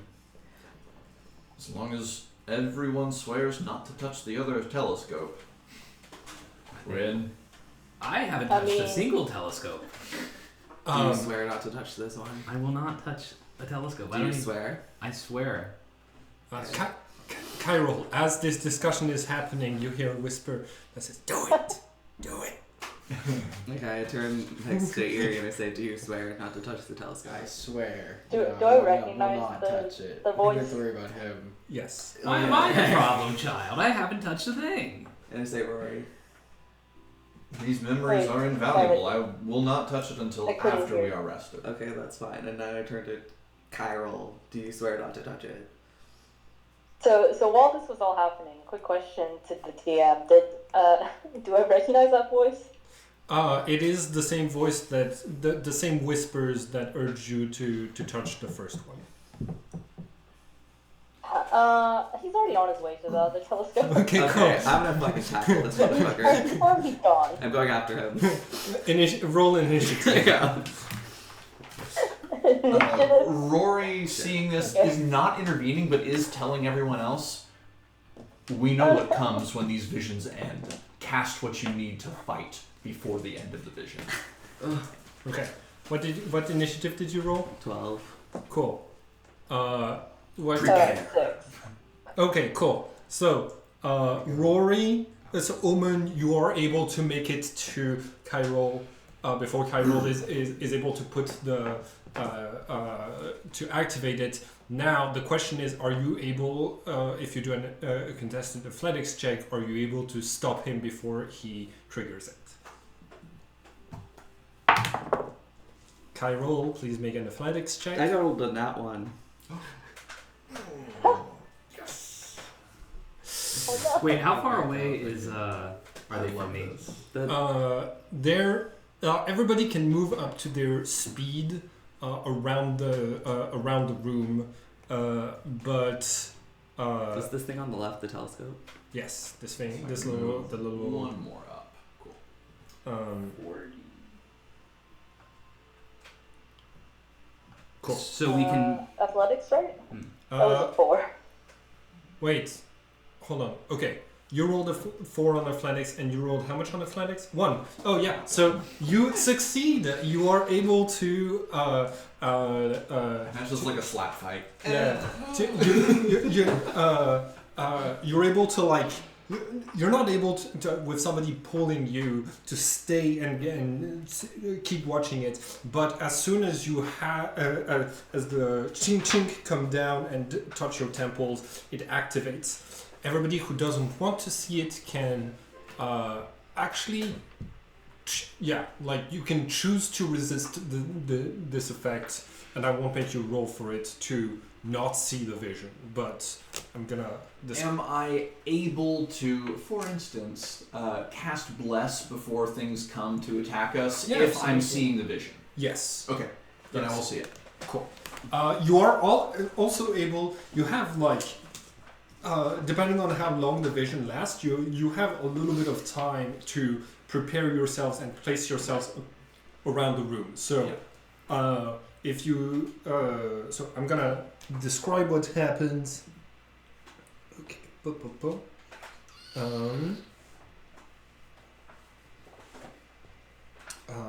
All right. Could I have some sweet, sad music, please? How much can you move? What you'd be able to move for like 3 rounds. Okay. What's that? Wait, last time did the creatures appear where the telescope was? Yes. Just for reference. Yes. Okay, Yuri, I know I said that they were chill. I'm starting to think this guy might not be that chill. I've only known him for a couple hours. We had a drink and nothing else. You see, I feel like I've always been Guys, giving you guys a hard we might as well time. just get it over with. And it's We might as well turned just out get that it you over guys with. are cool. But this guy's not cool, and I didn't give him a hard time. Can we- So maybe I need to... So, Chiral is seeing the vision, right? Does that mean he needs to be plugged into the telescope? Nope. Oh my god, okay, cool. Rory smiles and says under his breath, I like this one. All right. Boom, boom, boom, boom, boom.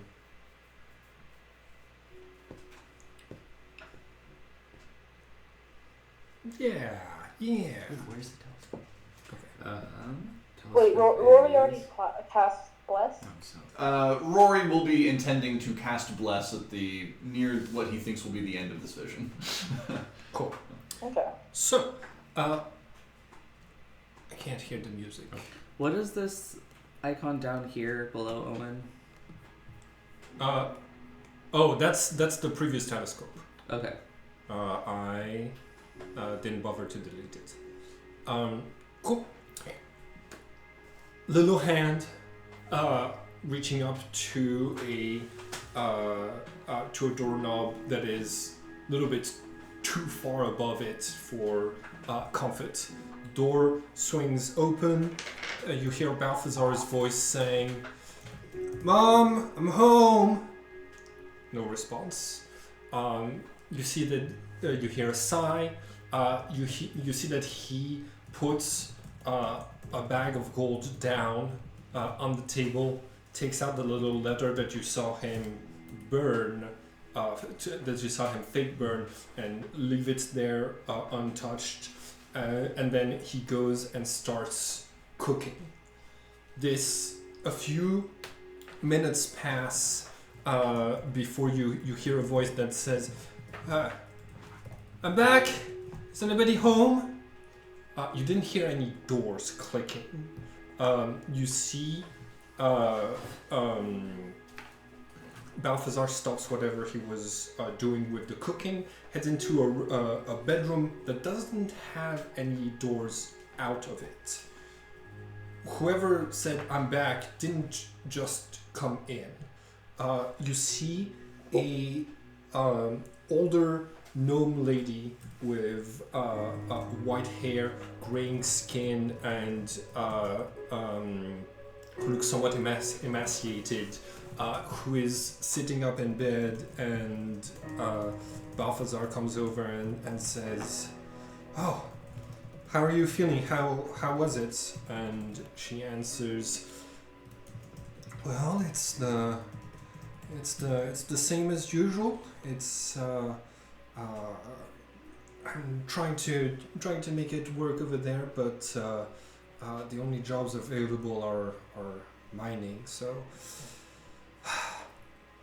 I should be able to.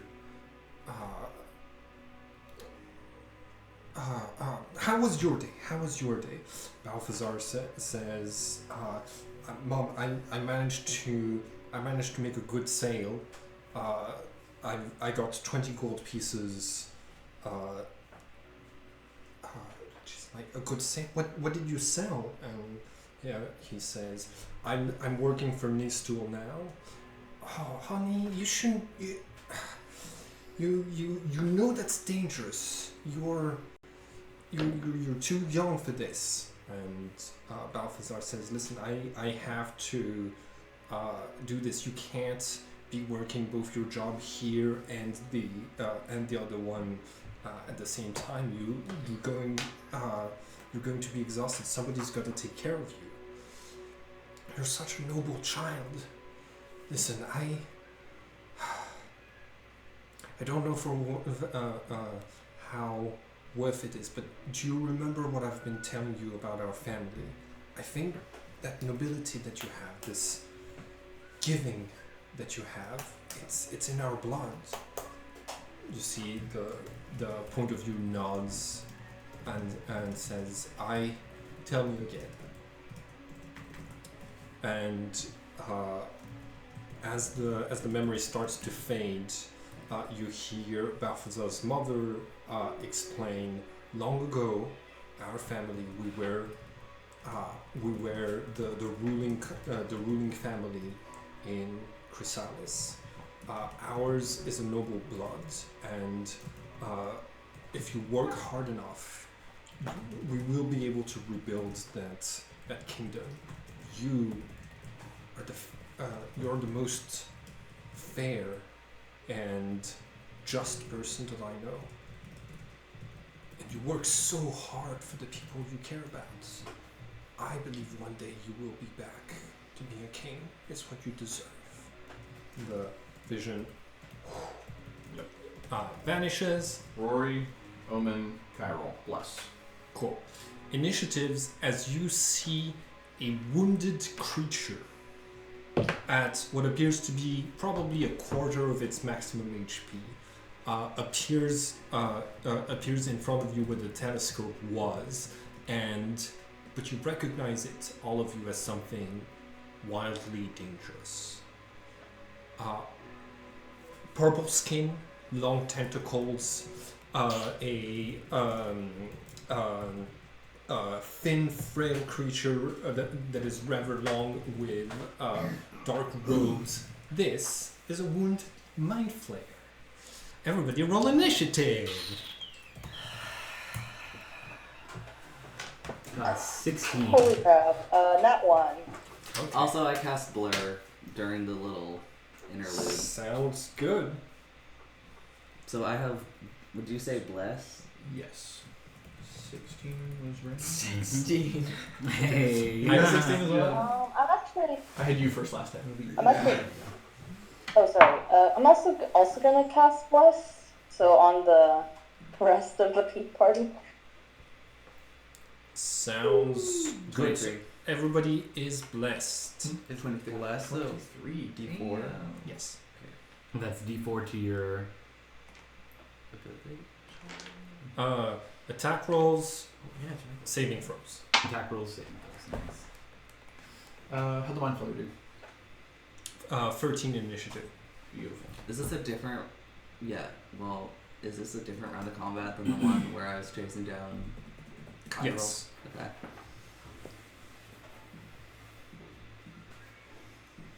Alright. Omen, Rin, Eerie. Up first.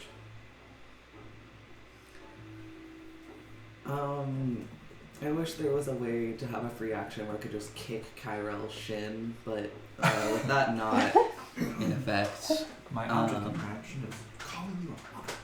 Yeah. I'm just gonna move to where I can see the mind flayer and Okay. give that bad boy some magic. I don't have a token for the mind player, so it's just It's the another telescope. gibbering mouther. Oh, that's fine.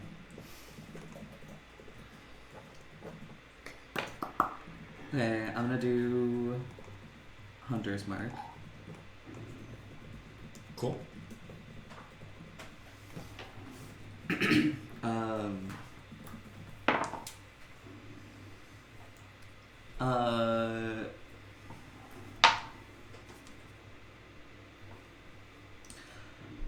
That's 13 to hit. 13 hits? And then Oh no! I've got a breastplate. 15. It ting bounces off. okay, well, so for my second attack, try that one again. Okay, that's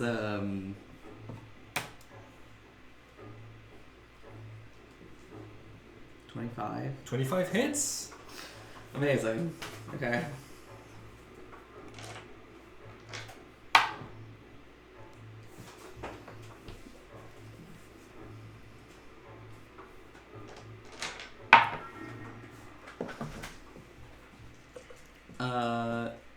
Is it? Do I add the D4 to the damage? No. Just the attack. Okay. Attacks and saves, not checks, not damage. We don't know this guy's evil. Maybe he's friendly. I just don't know about that one, babe. The image I have of it has a cape that has the iconic villain thing in the back and a skull on a skull icon on his belly button. Yeah, I feel like he might not be friendly. Dibs on you the know cake. what? I bet he makes great chocolate chip cookies. Dibs on the cake. Cape. Oh no, I can't make this attack. Okay. Oh. No, I can't. Okay, sorry. I thought I had to land the first attack. I don't need to land the first attack. Cool. I can just do it. Okay, and I add another D8. Yeah, you do.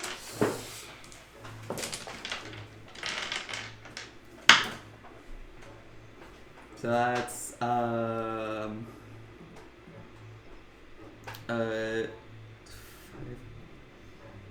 13 points of damage. Okay. It looked pretty bad to start off. It's looking on the brink of death with this arrow. It falls to one knee. Who's next on the initiative? Finish him, Ren looks down at his sword and looks back up to the mind flare. He feels a little conflicted because he does see that it's injured, and he's never really seen. I haven't seen one of these before, have I?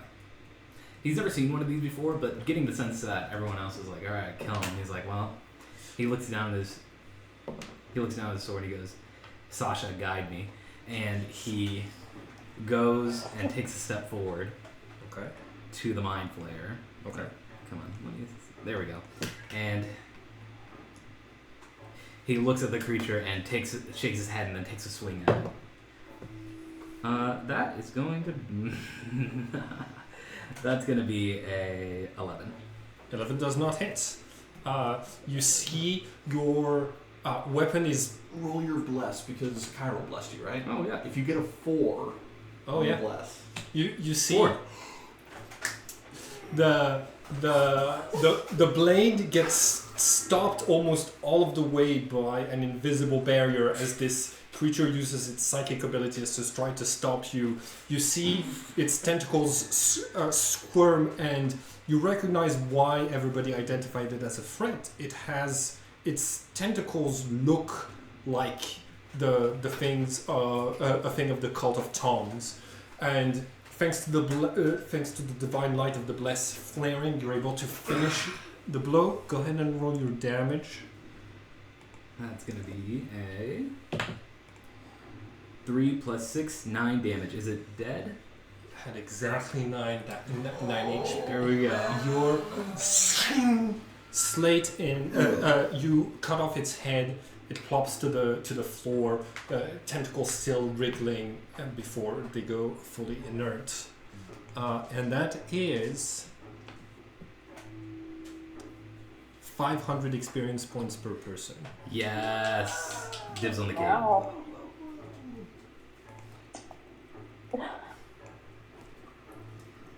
And Rin turns around Cairo and looks at Cairo. And Cairo slinks out of his hiding corner. I'm He's also like, just staring at Good Cairo. job, Rin. The doors that were You're all great. previously locked open. Huh. Oh, see, we're free to go now, guys. I'm going to go ahead You and guys just... did so good. Can I investigate the body? Yeah. Nat 20. Oh my god. Yeah. Okay, natural 20. Pick a good one. Oh, alright. There are some fun ones in there. I'm going to go with this one. Claw of Akamar. Do you want to share with class? Or do you understand what it is? I have no idea what this is. Yeah. This is a lead flail's head that is sculpted to resemble a pair of grasping black tentacles. Very thematic for my. It's very appropriate.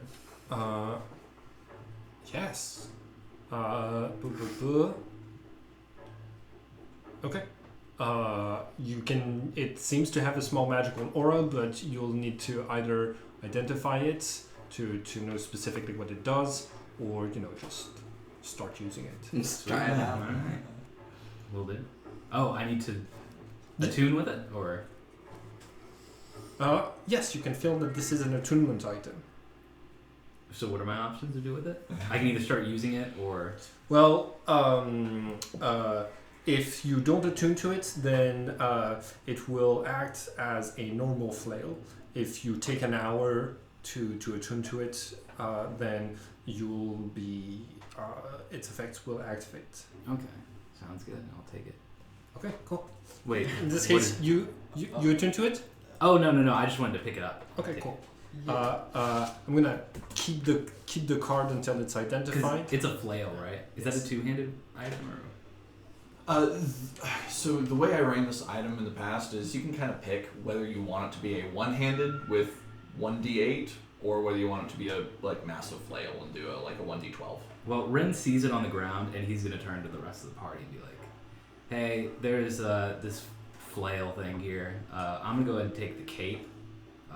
I've never used a flail, but and he passes it holds it out to whoever wants to use the flail aside from Chiral.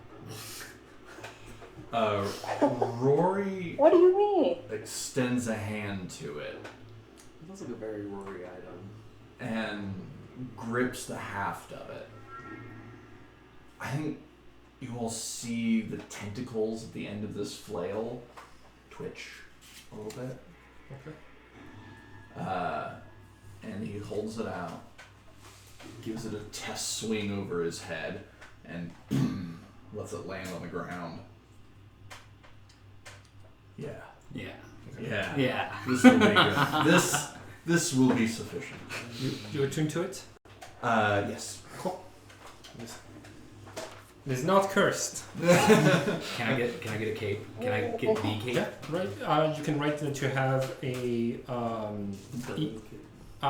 Can you write a cursed cape in your equipment? Yeah, of course. Just spin everything. Just write evil looking cape. Evil looking cape, badass. Yeah.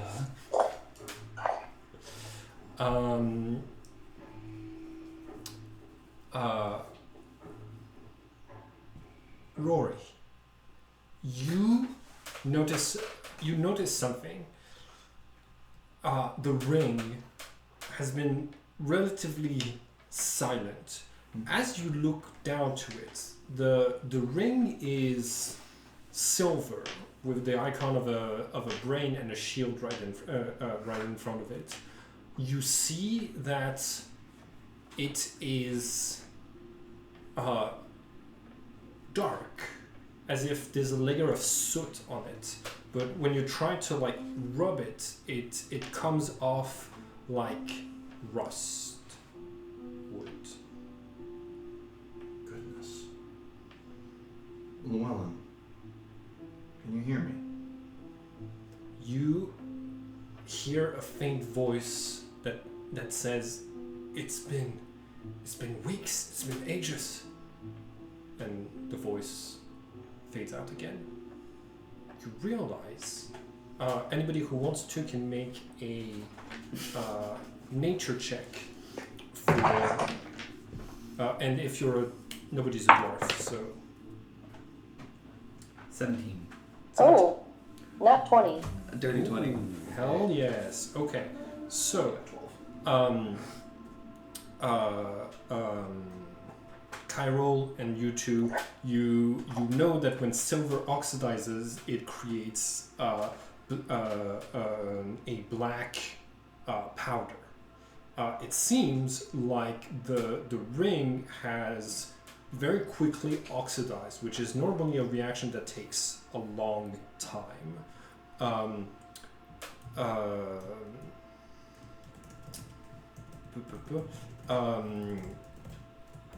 Chiral, you have spent so much time researching things to do with the old gods and a little bit to do with the new gods that you know something of scions, the characters who are who are divine soul sorcerers whose bodies age very quickly as their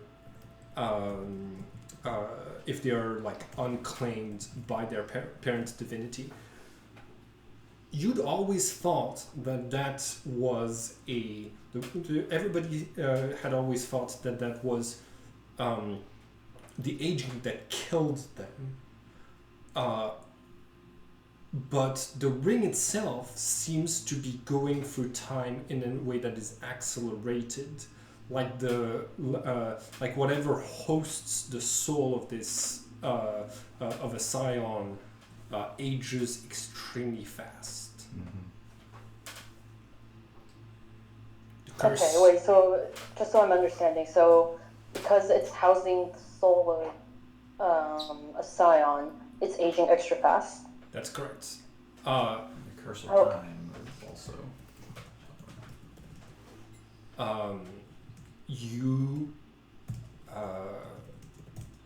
So, I think that like you had connected the pieces that Llewellyn's soul was inside of the ring. It seems that death has not cured Llewellyn of the curse, and the time still ticking. My love, you must persist. You must persist. We will save you. We will save you. We will save you, and I'm not getting a response. Just trying to impute as much as I can to whatever is left of him. I'm politely looking away at this private moment. I think I'm awkwardly couched in my flared guts, like shouting at a ring. So wait, can I tell if like his is his soul unwillingly like kind of hanging in there because of the curse? Is that kind of the implication? Thanks to your 20, you know that a ring of mind shielding, if it doesn't house a soul, when its wearer dies, the wearer's soul is transferred into it, and that should allow you to keep on existing for until something happens to the ring, which would normally preserve Lou much longer, but it seems that corroding. Yeah, the ring is corroding extra fast. Okay. Is the corrosion? Sorry, am I in WoW, by the way? I feel like I hear my echo in there. The computer is slightly close to the microphone, which is probably why you might be able to hear your echo. I'm sorry about that. Oh, no worries. Just as long as it's not too loud for y'all. No, doing great. Is the corrosion still like a physical thing that is happening to the ring? Yeah. Can I tell... Oh, sorry. I'll just say, Ren pulls out his other jar of oil and offers it. He's like, you could coat it. A little bit of oil, keep the air off of it. Will absolutely try to do anything he can to preserve it. Yeah. So a thin layer of that mineral oil to coat the ring. Cool. Everybody takes a short rest. I mentioned my revelation, I guess, to Rory. Yeah. Like... Rory was originally concerned that Llewellyn's sense of time has been warped, from his perspective. But becomes much more, I guess, prepossessed with the fact that whatever the magic that is allowing Llewellyn to persist in this place and communicate with him and still maintain the possibility of resurrection is degrading much faster. Quick question. Can I roll to see if casting Gentle Repose will do anything for the ring?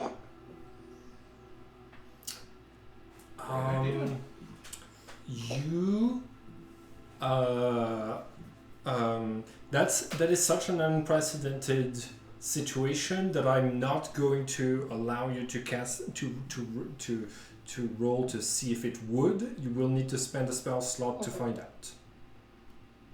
Okay, fair enough. Maybe later. Could I, on the other hand, maybe see, considering that it's corroding now, like how much longer the ring might have before it like really corrodes all the way away? Yeah, that's, I think, nature. Yeah, nature. Okay, that's a 16. Okay, magical items aren't supposed to age, corrode, and disappear. Mm-hmm. It's relatively hard to break them if you're not, under fire from a member of the Cult of Teeth. this seems to be aging at an accelerated rate even by the standards of normal items. It's still a long process. You think there might be at least a year before it breaks apart. But a year in what time? Yeah. So you're unsure. Okay. Well, that was a good rest, guys. I'm feeling back up to full health. What should we do now? How many more Can we take a telescopes short are in? rest? Yes. How many more telescopes are here? In this room, no. I am still just staring at Kyrell. Hey. Oh, Omen, leave them alone. It worked out for the best. What's up, buddy? Yeah, you guys took that thing down in such a great way. You know, I was totally going to jump in and help, but you guys got it. You know, don't underestimate yourself. So the image of the arrow hitting the mind flayer's head, just keep that in mind, and then I just walk towards the exit. So what does that thing do? Oh yeah, it's been an hour. I'm attuned to it. I've allowed this flail to grow to its full potential here, and it is a great flail. 2 hands to wield. Has reach, so 10-foot range. Oh shit. And it's better at hitting and damaging. Hell yeah. So there's an extra feature on it where you basically root people to the ground when you hit them. Oh, that's sick. So What do the little symbols mean? not a standard D&D item. Okay. Needs attunement is a weapon. Yeah, it does not fit Ren's vibe. So, no. I only hope it doesn't turn me into a squid too. I mean, it was a handsome looking squid. Like Squilliam. Yeah. So what are we feeling? Do you want to go back, or should we press on? We should press on. Press on it is. Okay. Press on. You don't need me to tell you this, but if my shit's too lit, you can, Douse it. yeah. Oh, you mean with the magic items? Yeah. Ah, yeah. Is there any way I could see if I could identify what the flail is, or do we know it now? Attuning to it gives access to it lets you know what properties there are, because sometimes objects are cursed. Attuning before you identify can be dangerous, but Oh, all right. Well, he already attuned to it. Okay. yeah. That was our character. Who picked it up from the talkie things, the mouth things? It was Was there a the magic potion. item? Oh, it was the potion. Yeah, it was the potion. Yeah, that's Oh no, that one was with our character sheets. Nope. No, it wasn't. Oh, fair. Wait, unless Jenny, did you have the medallion of thoughts? Yes, Jenny had the medallion. Yeah, I'll write on it. I started labeling these. Oh yeah, I forgot. Yeah. The gaslighting is crazy. So Warlock, Unearthed Arcana. The highlighted text I just took out and made it a +1. What does that do with Oh, them? cool. Nice. I like it. Sweet. Where are we going next? Forward. Always forward. Should we go check out that other room on the other side? I guess I could loop that in forward. To the north, you see what appears to be an alchemy room with lots of vials, different glass beakers and like the typical alchemist's place with telescope in the middle. Okay, I see Rory is heading into the. Is that where you were saying the one with all the? No, I meant the thing above us. Okay, The okay. alchemy. Then yeah, I'm up there. Okay, cool. I want to grab some jars to replace my stash. As you enter this room, the door out of this room to the left closes, and the doors out of the room that all of your characters were previously in also close. Cool. Mm-hmm. That's always a good sign. Trapped. Lovely. Cool. When I assume you move your characters into the alchemy room. Yep. Can Ambrose fit in there? Yeah, Ambrose can fit in there. It's gonna be a tight fit if I decide a lot of monsters are coming in. I just imagine him like a big dog, and he's just like, "Oh, I'll be in the corner." Are you still a like, I don't bear? want to take too much room. No. You've been maybe short rested. I'm gonna just stand there, pet Ambrose. Yes. Cool. All right. You're all in the room. What do you do? Oh, the door closes behind Omen and locks. Well, I've had a go at it. Kyrill's had a go at it. I'll Volunteers? I'll do it. Do what? Touch I'll the telescope. button. Okay, cool. You lean to have a look. It touches your temple on either side, and you're immediately like you start to see this vision. You find yourself reading books above your head, flipping some pages, getting up from a bed and going to like a little desk with a single feather, and just like making copies of stuff that's written in Infernal. You see that the notes are being taken on something like on a piece of paper that is crowded with like equations that are written in a very small, meticulous hand. This person doesn't seem to have like access to a lot of paper,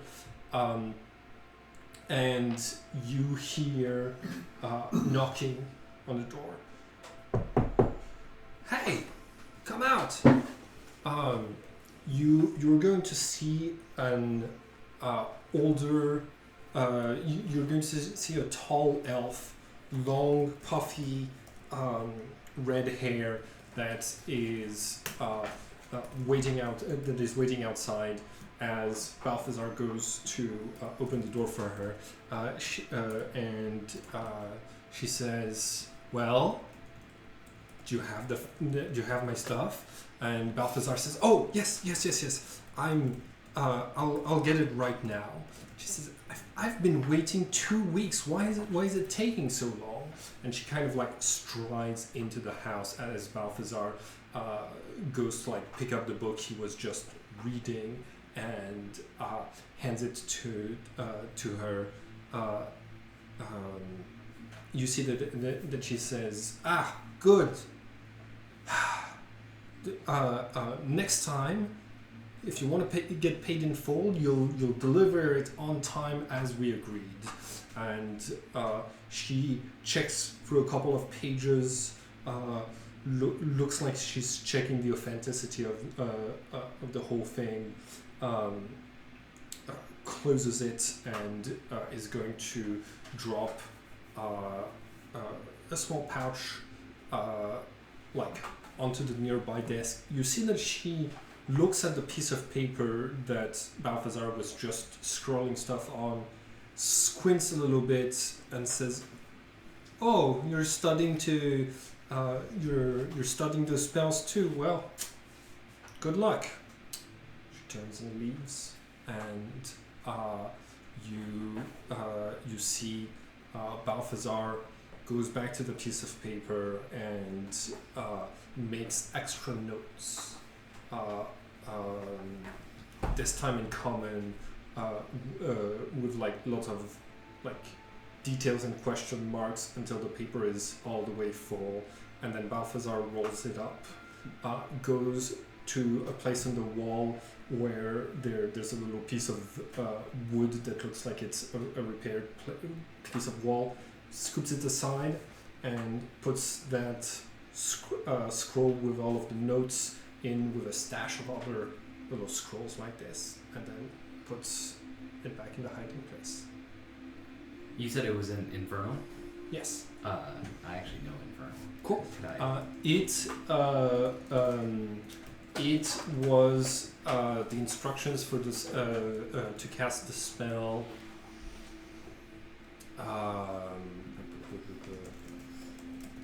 Let's see. Which one am I thinking? Phantasmal Force. I think that's an illusion spell. Yeah, I think that's yeah. And it was the instructions for casting it? Yes. Oh. Basically, like this was him trying to copy stuff off from a grimoire onto like. Okay, cool. And then a big thing full of tentacles appears in the room. In his room? Oh no, in your room. Oh. Everybody roll initiative. Yeah. For the first time, this lead black flail gets a shimmer to it. Like it starts from the handle and it just sort of has a little glittery glow going all the way around to the head of the flail. Perfect that you're on top of the music like that. I love that. Initiative. 19. 18. Yeah. We're in sync. My God. We're in sync. Alright, I'm swapping it again. Rin, you're after Eerie. Yeah, it's So funny. I got 2 on initiative for the big troll. It's a troll? Chool. Oh. They're like mixes between crabs and octopi. Oh, I bet it tastes delicious. I thought it was Oh my another God, mind right. flayer, and I was like, fuck me. No, hey, you can roll history or nature for me if you'd like. Okay, I've seen what you've rolled. All of the creatures you fought in this place, in this wing so far, have all been aberrations. Okay, I imagine Omen might know what that means. Atlas doesn't know what that means. Yeah, aberrations are basically the creatures that are themed H.P. Lovecraft or aliens, you know. So like this is the what's happening to Omen as they realize this is that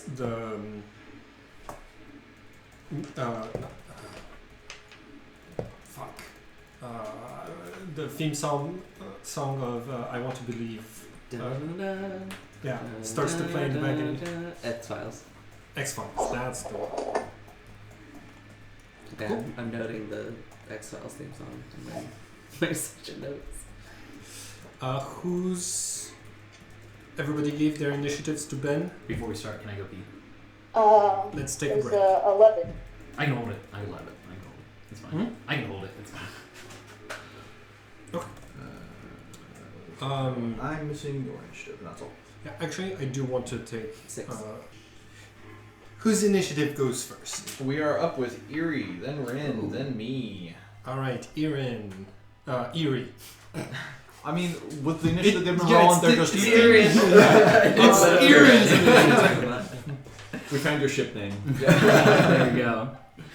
Okay, Eerie is going to turn back into a brown bear Okay, and going to multi-attack. okay, sounds good. Oh, sorry. Yeah, go ahead. Does he still have Bless? No. I think Bless is... It has to be less than an hour and you took a long rest. Okay.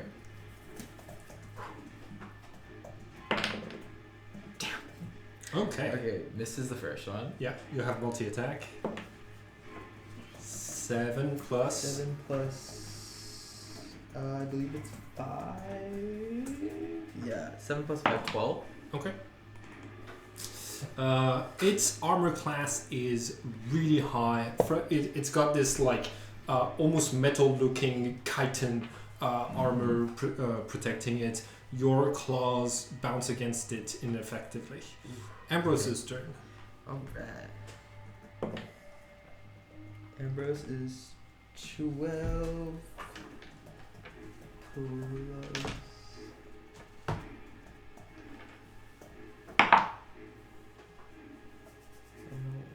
She doesn't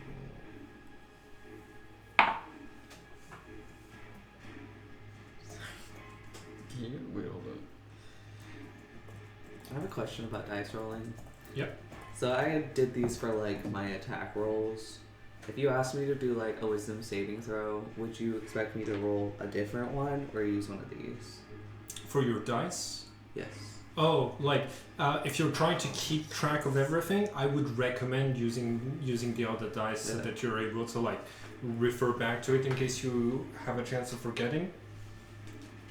Okay. But like I trust you. Cool.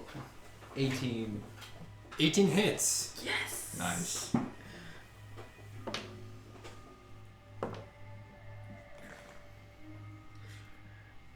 $11. Okay. And then bludgeon damage, and the target is grappled. DC 16.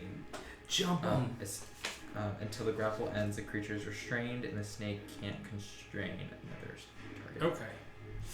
I rolled a 10 on my strength saving throw, so I am grappled, which just means my movement is 0. It said restrained, right? Yes, it says escape DC 16.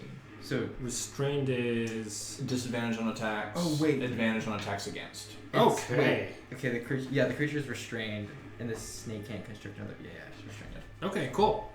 It's in a bad spot. Cool. Who's Ren? It's too bad there's no mechanic for like it just eating it Oh, when restrained. if there are abilities that do that, unfortunately the giant constrictor snake doesn't have it. Well, I'm just gonna. I mean, Ren's just gonna do his bread and butter and take a swipe at it. That's gonna be a 19 to hit. Cool. You roll with advantage, so roll twice just to see if you hit a 20. Cool. Roll your damage. Alright. That's gonna be 5 plus 6, 11 damage. Okay. And he takes a strike at it and he's like, come to Papa dinner. Okay. Alright, that's me. Yeah, Rory will rear up at this thing, take a practice swing with the flail and bring it down as hard as he can on this chitin shell. Okay. It has reach, so you don't need to move from where you are. Okay. That is 16. I did Sacred Weapon, so it's plus 9, minus 5, so 20. 20 to hit. 20 hits. And that'll be a D12. 12. Plus 4, plus 10, so 26 bludgeoning damage. Okay. You crack part of its shell open and it screams. Who's next on the initiative? Next on initiative is Kyrol. Kyrol. Okay. I'm gonna try Toll the Dead. Okay. So it needs to do a wisdom saving throw. Cool. Plus 0. Okay, 13. It passes, so nothing happens. But I guess, actually, does anyone else hear it, or is it just one creature? There's just one creature. Okay, cool. Nothing happens, and it's gonna scoop back a little. This famous move. Sounds good. Signature move. Alright, perfect. Run away. Okay. Who's Atlas is next, or is the... Because I got 2 on initiative. Yeah, Omen is next. Cool. Do I get advantage because it's grapple? You do, It's an yes. attack roll, Good, because I needed that.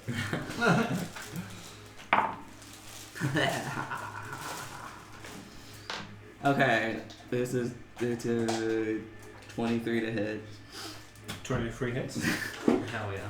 And then, okay, so for my first attack,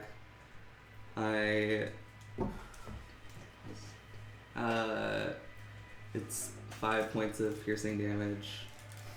And then my second attack is dirty 20 to hit. Okay. Dirty 20 hits.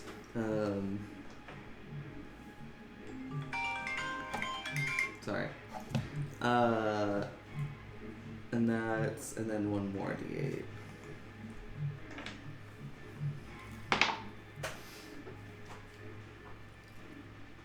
A total of 10 for the second hit, piercing damage. Cool. It one of your arrows hits it in between two pieces of its carapace, and one of its claws goes limp. Ooh, nice. Nice. On its turn, I really have to do something about Ambrose. It is going to make 2 pincer attacks against Ambrose. So first one does an 11 hit. No. Second one does a. I'm at disadvantage because I'm constricted, so it's a 9. That doesn't hit. Okay. Yes. I think seeing this and what happened in the previous turn, we can say that you win this fight.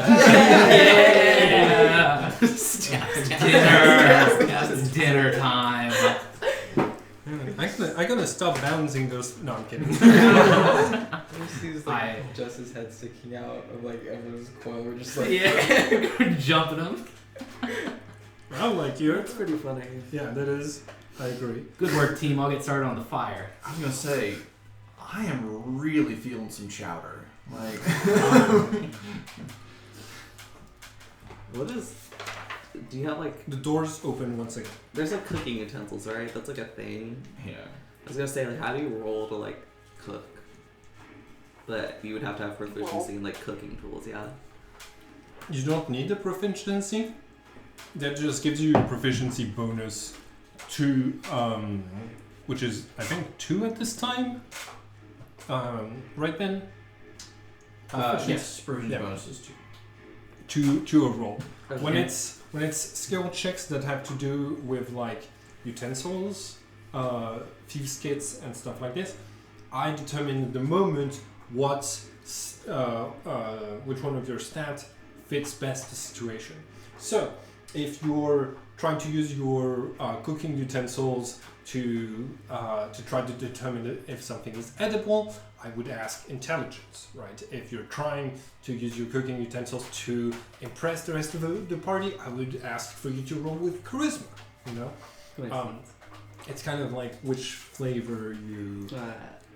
you bring into this and what the situation calls for. Ren sensing that, we've been through it.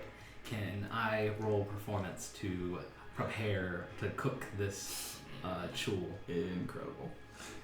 You can roll, not performance.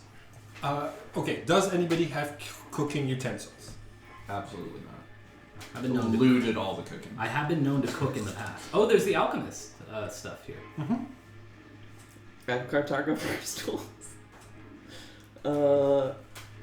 We got the water. So, are you telling me that you are using the alchemy tools to cook?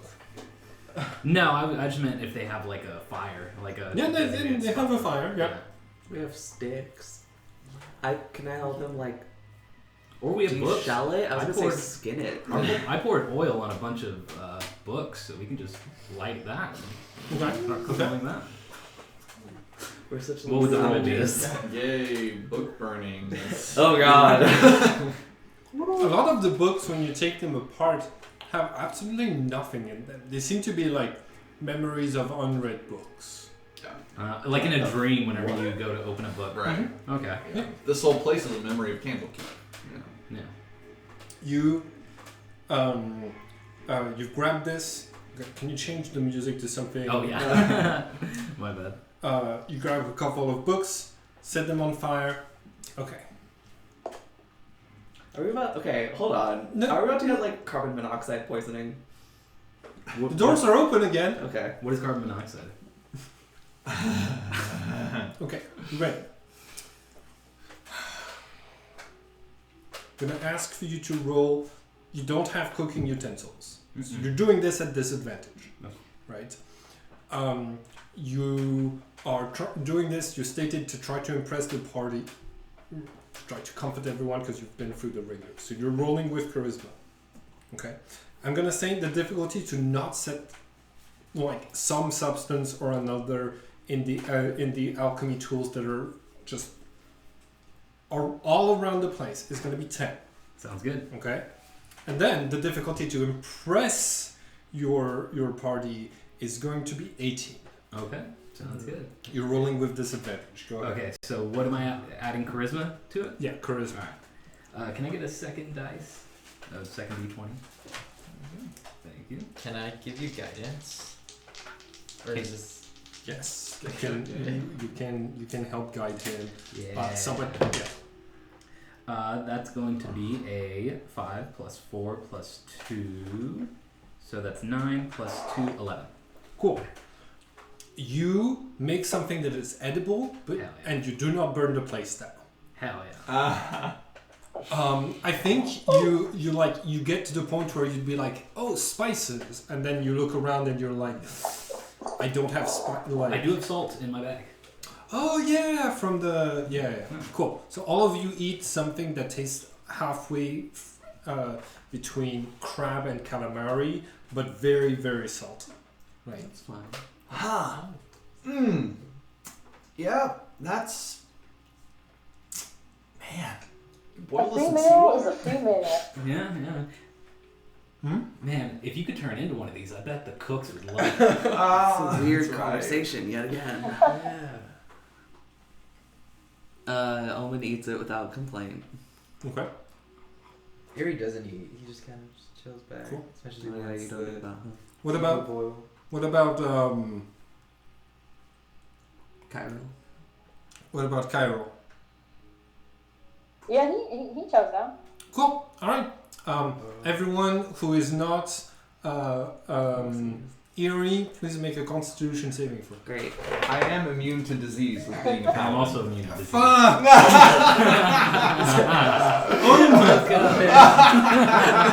Omen, you've made the terrible mistake of eating an aberration. It's a 4. Okay, cool.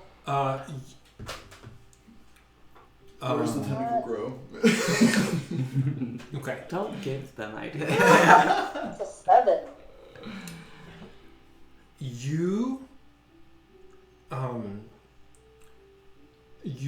feel something getting like kind of stuck in your throat as you try to digest this thing, and you start to find that you have trouble breathing. Once like everybody is ready to go, in fact you're starting to wheeze, and all of you see as slits appear on Omen's throat and gills pop open.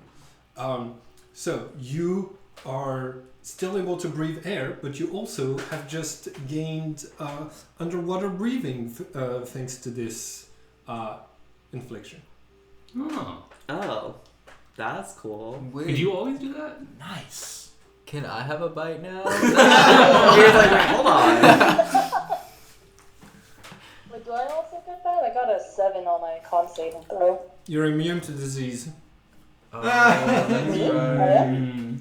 Oh no, you're not a paladin. That's right. You're not a paladin? Sorry, I forgot. What's your saving throw? What did you? 7. It was a 7. Cool. He also has slits on his throat and difficult breathing.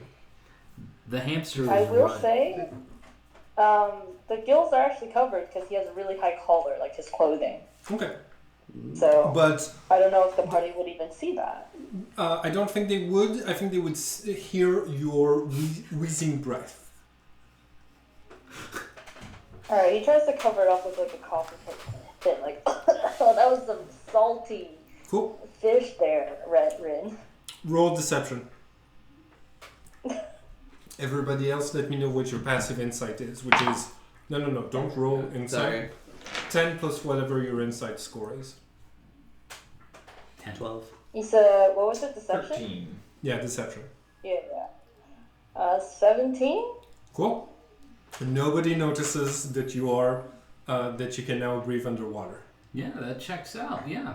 You also wouldn't get sick because you were also a paladin. Yeah, that makes sense. Oh yeah, just some salty fish.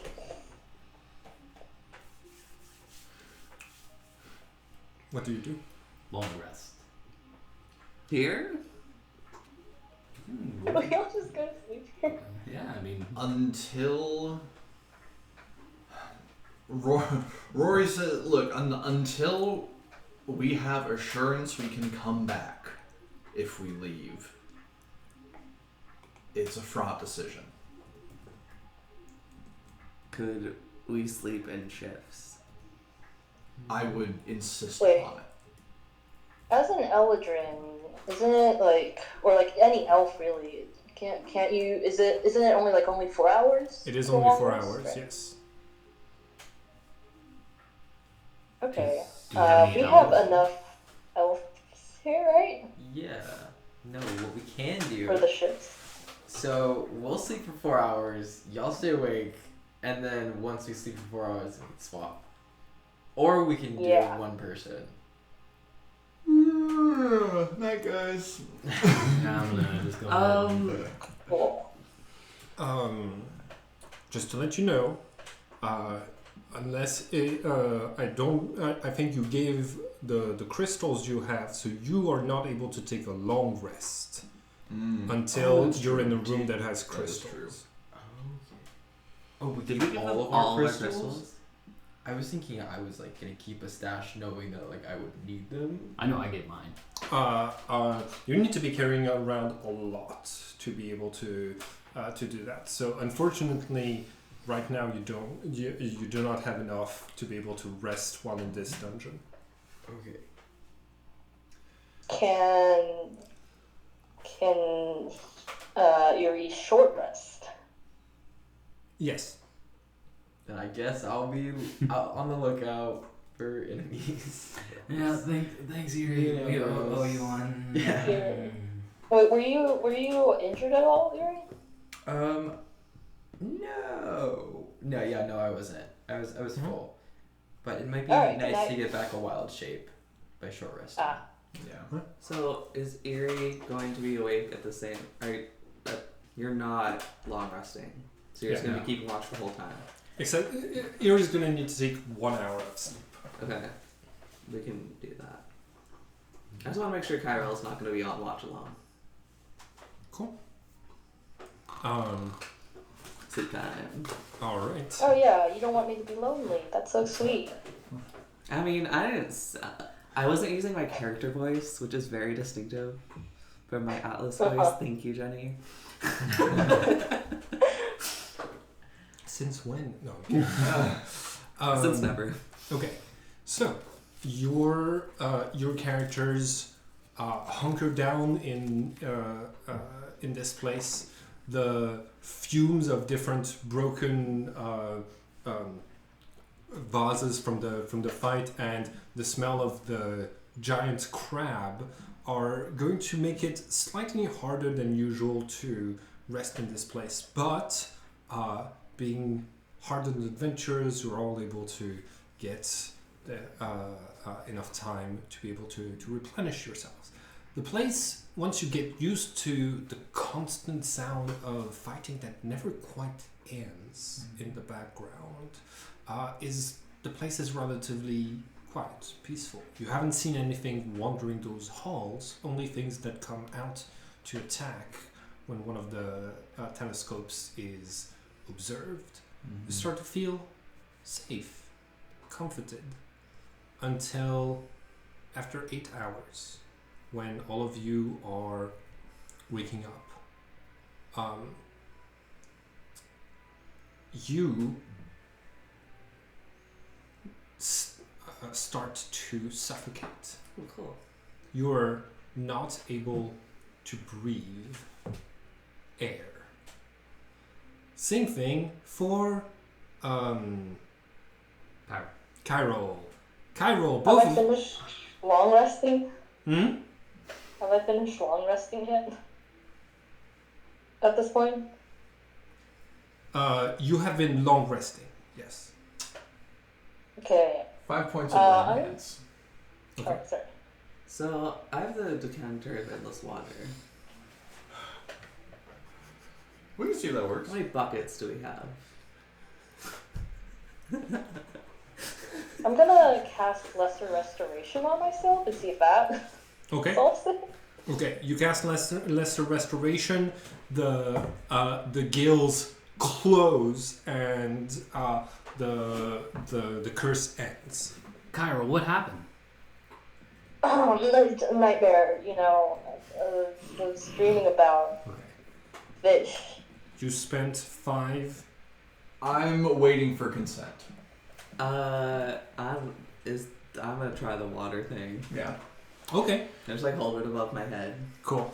You activate the decanter of endless water as water starts to flow on you, even though it's whether it's salt water or not. As it touches the gills, you start a little bit, but it's not enough. You need to be submerged to be comfortable. Right now, you're just in a state of being able to take small gulps of air. Sometimes it's very uncomfortable. Great. So I'm gonna telepathically say to this group, can anyone fix this? Yeah. 5 points from my pool to cure 1 disease or neutralize 1 poison affecting the target. Cool. The gills magically disappear. No, it was very wet. This is what happens when you consume things that have aboleth slime on it. Yep. Man, that could be super useful. If we need to do an underwater mission, That's not bad. I mean, is there not a lake in the center of Chrysalis? oh yeah. Look, all I'm saying is pack a couple Tupperwares of that chowder. Can we make chul jerky? Jerky. Well, we're immune to disease, so it can't happen. Wouldn't to work us. for us, but Yeah. oh well. So the paladins So are. sorry. Sweet, I'm ready to keep pushing on. I feel well rested. Thank you for watching out, Erie. Mm-hmm. I'm glad y'all were able to rest. Me and Ambrose were playing tag. Okay. I think this it's 7:52. This might be a good place to stop. Most of you long rested. Great. This was a fun session. I'm so glad we got everybody back together for another one. And yeah, let's do stars and wishes. Star. There's so many. I would say star. I thought the mechanic with the telescopes was very well done, especially with the way that once we caught on, it's like, oh, looking through these summons a creature. I thought that was a pretty fun mechanic, especially once Jenny or Cairo started running to another one, so that was very fun dynamic. Yeah. Wish. I wish to find out more about this Astral Castle. That's a pretty cool thing. I'm glad you love it. like honestly, like I love everybody's kind of reactions because this is basically like you every time that you choose to learn more about the story, you have to do a fight. That's the kind of trade-off, and it seems that y'all's curiosity and interest in the stories is keeping you in the fight. So like that's gonna be my star. My sense of terror and my sense of like desire to know more are definitely constantly in conflict with one another. Yeah.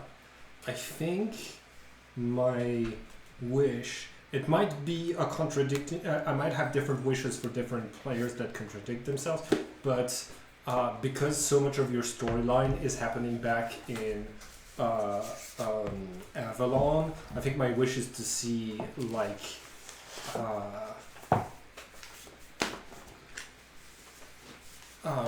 let's see.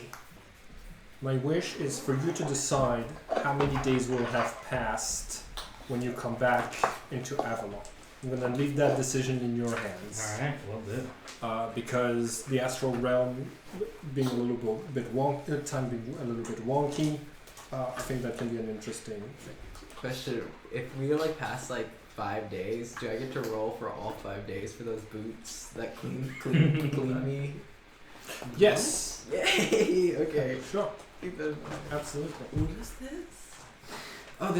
We had our own like little session, and we went to the merchant, and he said that there was boots that could be coming in, and I have to roll every day to see like if Nice. it comes in or not, and it cleans me. So if you go back into the sewers, it like doesn't keeps you from being all dirty. Got it. Like you asked for an item that did that, and then I remembered, oh, there's actually already something that does this with the boots of Elvenkind, and you're an elf. It's very fitting. I've never heard of that. That's really cool. Cool. Who's next? Star. I love the timer on the ring. Okay. That lights a fire, gives urgency. It in a nicely determined swoop. It sets a plot point going forward, gives some urgency, and makes it so that we have a reason, or at least Rory has a reason to keep pushing a little bit, to stay in the dungeon one more encounter, to try to peek in the next room, see what's out there, because we might not have enough time, right? Yeah. That's very well done. Love that. Wish.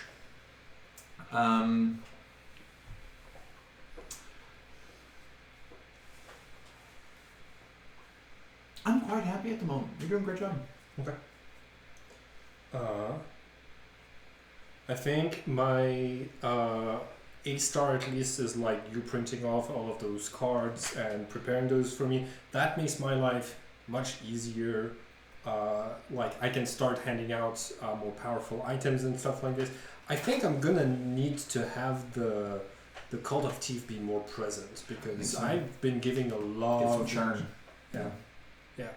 I want to get rotating on those magical objects. The teeth, when coming to destroy magic items.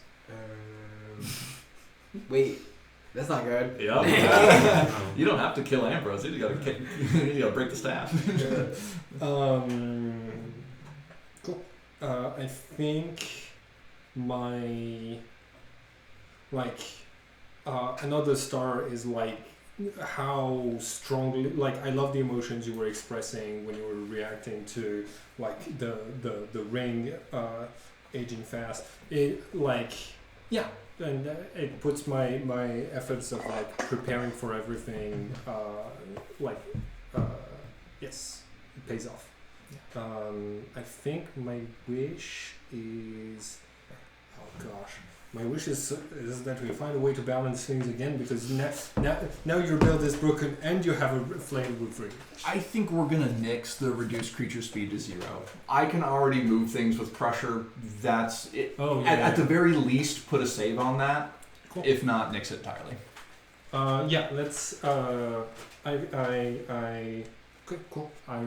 That's my wish. I think is like taking off the speed to 0, because with your ability to knock them back, that just becomes Yes, their- I have reach and I can knock them back. And no, that's not gonna fly. Cool. I appreciate that. Cool. My stars. I really like where the campaign's going right now. I think like there was like a point where like I was like, wait, what are we doing? Like, what's the goal? But like now I see that there's a goal, and we're like going through this kind of bigger dormant dungeon, and like has to do with the journal. Yeah, I like where it is right now. Yeah. For a wish, I think this was a really good session. I would say maybe wish is like, I feel the impending loss of Ambrose is like upon us. Like he is going to be gone soon. Okay. I would love a way to like maybe potentially, this is just a suggestion, but like I like that like there's like a dynamic there. So if he could like maybe become like a mini snake and he's just like a companion rather than like a magical like Like a biting. little garter snake Yeah, that like wraps great. around your little wrist. Yeah. The spirit of the snake. Like would that- be- I was thinking exactly along those lines of something like if like getting find familiar, like if down the line you're able, like if I kill Ambrose and you find a way to cast find familiar, you could have Ambrose's personality appear into that familiar down the line or something like this, or yeah, we'll figure it out. Mechanically, right now, I really want to kill Ambrose.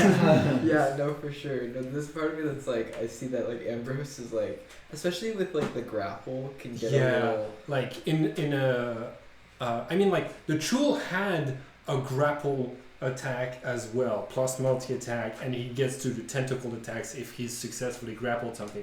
It's just you had the initiative. Yeah. We had Ambrose when Florence died. Like, He'll have to Oh, get through that's all true. of us first if you want to kill Ambrose. yeah, kill every Don't single say thing. that, because you will. What? My star is Sorry, go ahead. I don't want to write it wrong. See, I was writing it wrong. I was writing find a way to kill. Nope, it's find a way to save Ambrose's mind.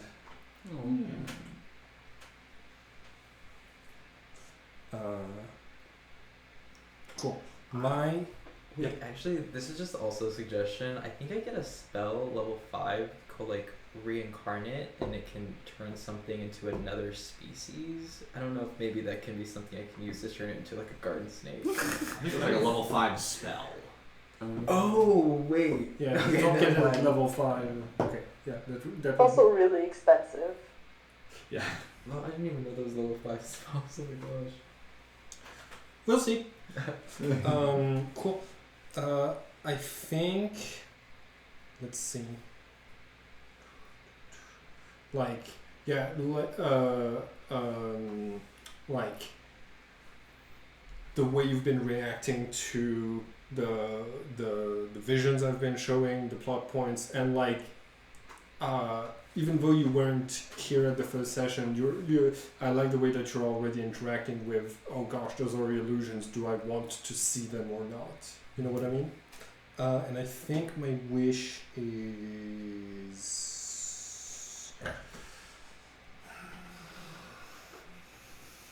My wish is, let's see, that we talk together about a satisfying way to remove Ambrose from the battlefield. Yes. Okay, cool. Who's next? My star is I love a little bit of like inter-party strife. Mm-hmm. That's like a little spicing of that is always delicious. Yeah. And my wish, I'm feeling pretty good. I was shitting myself when the Mind Flayer popped up, but it turned out all right. That is like, all right. It's balanced if I only give it a quarter of its regular HP, right?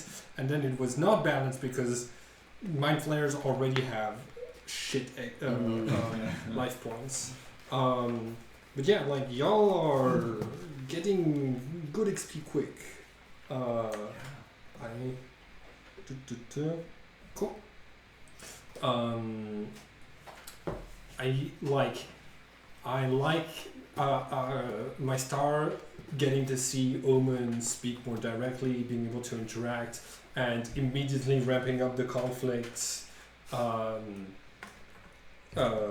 with Cairo. I love that.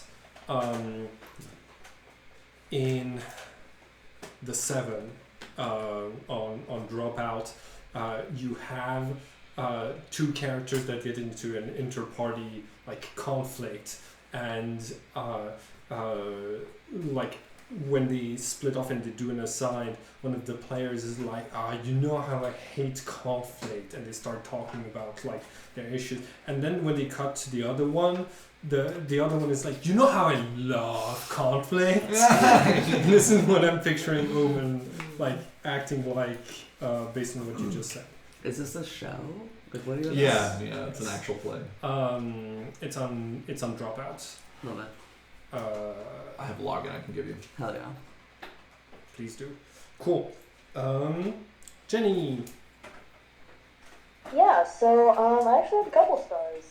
I thought this was a great session where you got to show off your like description skills very well. Like I really enjoyed just hearing about what this place looks like and the scenes playing out before us. So I thought you did a great job with that. I actually really liked the balance from this session of like combat, but also a lot of things pushing the story forward. Like the ring development was like, it was really like up the stakes, I feel like. So yeah, and also I appreciate everybody. I don't know, I guess kind of playing along with Cairo being a little shit, because that's kind of what his character was designed as. But I was like, I'm hoping that it's in a way that's still enjoyable to the other players. But do let me know if there's any issues. Oh, I love how every time that I'm like, I want a player to touch the red button. Oh, I know. I will just have the whispers tell Jenny voices. to. Yeah, the voices tell Jenny to do it, and that's great. I love because you still get to say no if you decide that it's too much, but it gives me the opportunity to be like to tempt someone into pressing the big red button, and I think that's a star. And I think another star is like I loved the way that the combat went, because I took in the feedback that y'all gave me about balance, tried to balance it again, and even though it was less terrifying and y'all made short work of the last two enemies, I can tell that it was very satisfying to all of you to feel efficient and stuff like this. And I'm actually perfectly fine with this, with the Astral Castle feeling a little bit easier and more manageable. So my star is just seeing how y'all reacted to the combat balancing back out, and yeah, it made me feel like we're on the right track. Wish. I think my wish is, if possible, to all be in person next time, just because it makes communications better, especially when I can see everybody's faces. But I know that that's not always possible, so no pressure. Just that's a wish, not a demand. Yeah, I was going to say my wish is also I'm looking forward to next session when I will hopefully be able to attend in person. I should be able to. So yeah, looking forward to that. Hell yeah. I like Cairo being a little shit because it adds more role-playing opportunity where I'm like, okay, Ren would be very nice to Cairo because, they just lost their friend, but they're kind of being a little weird. And he's like, I don't know. I'm kind of trusting, but they're a little sus. Something doesn't smell right here.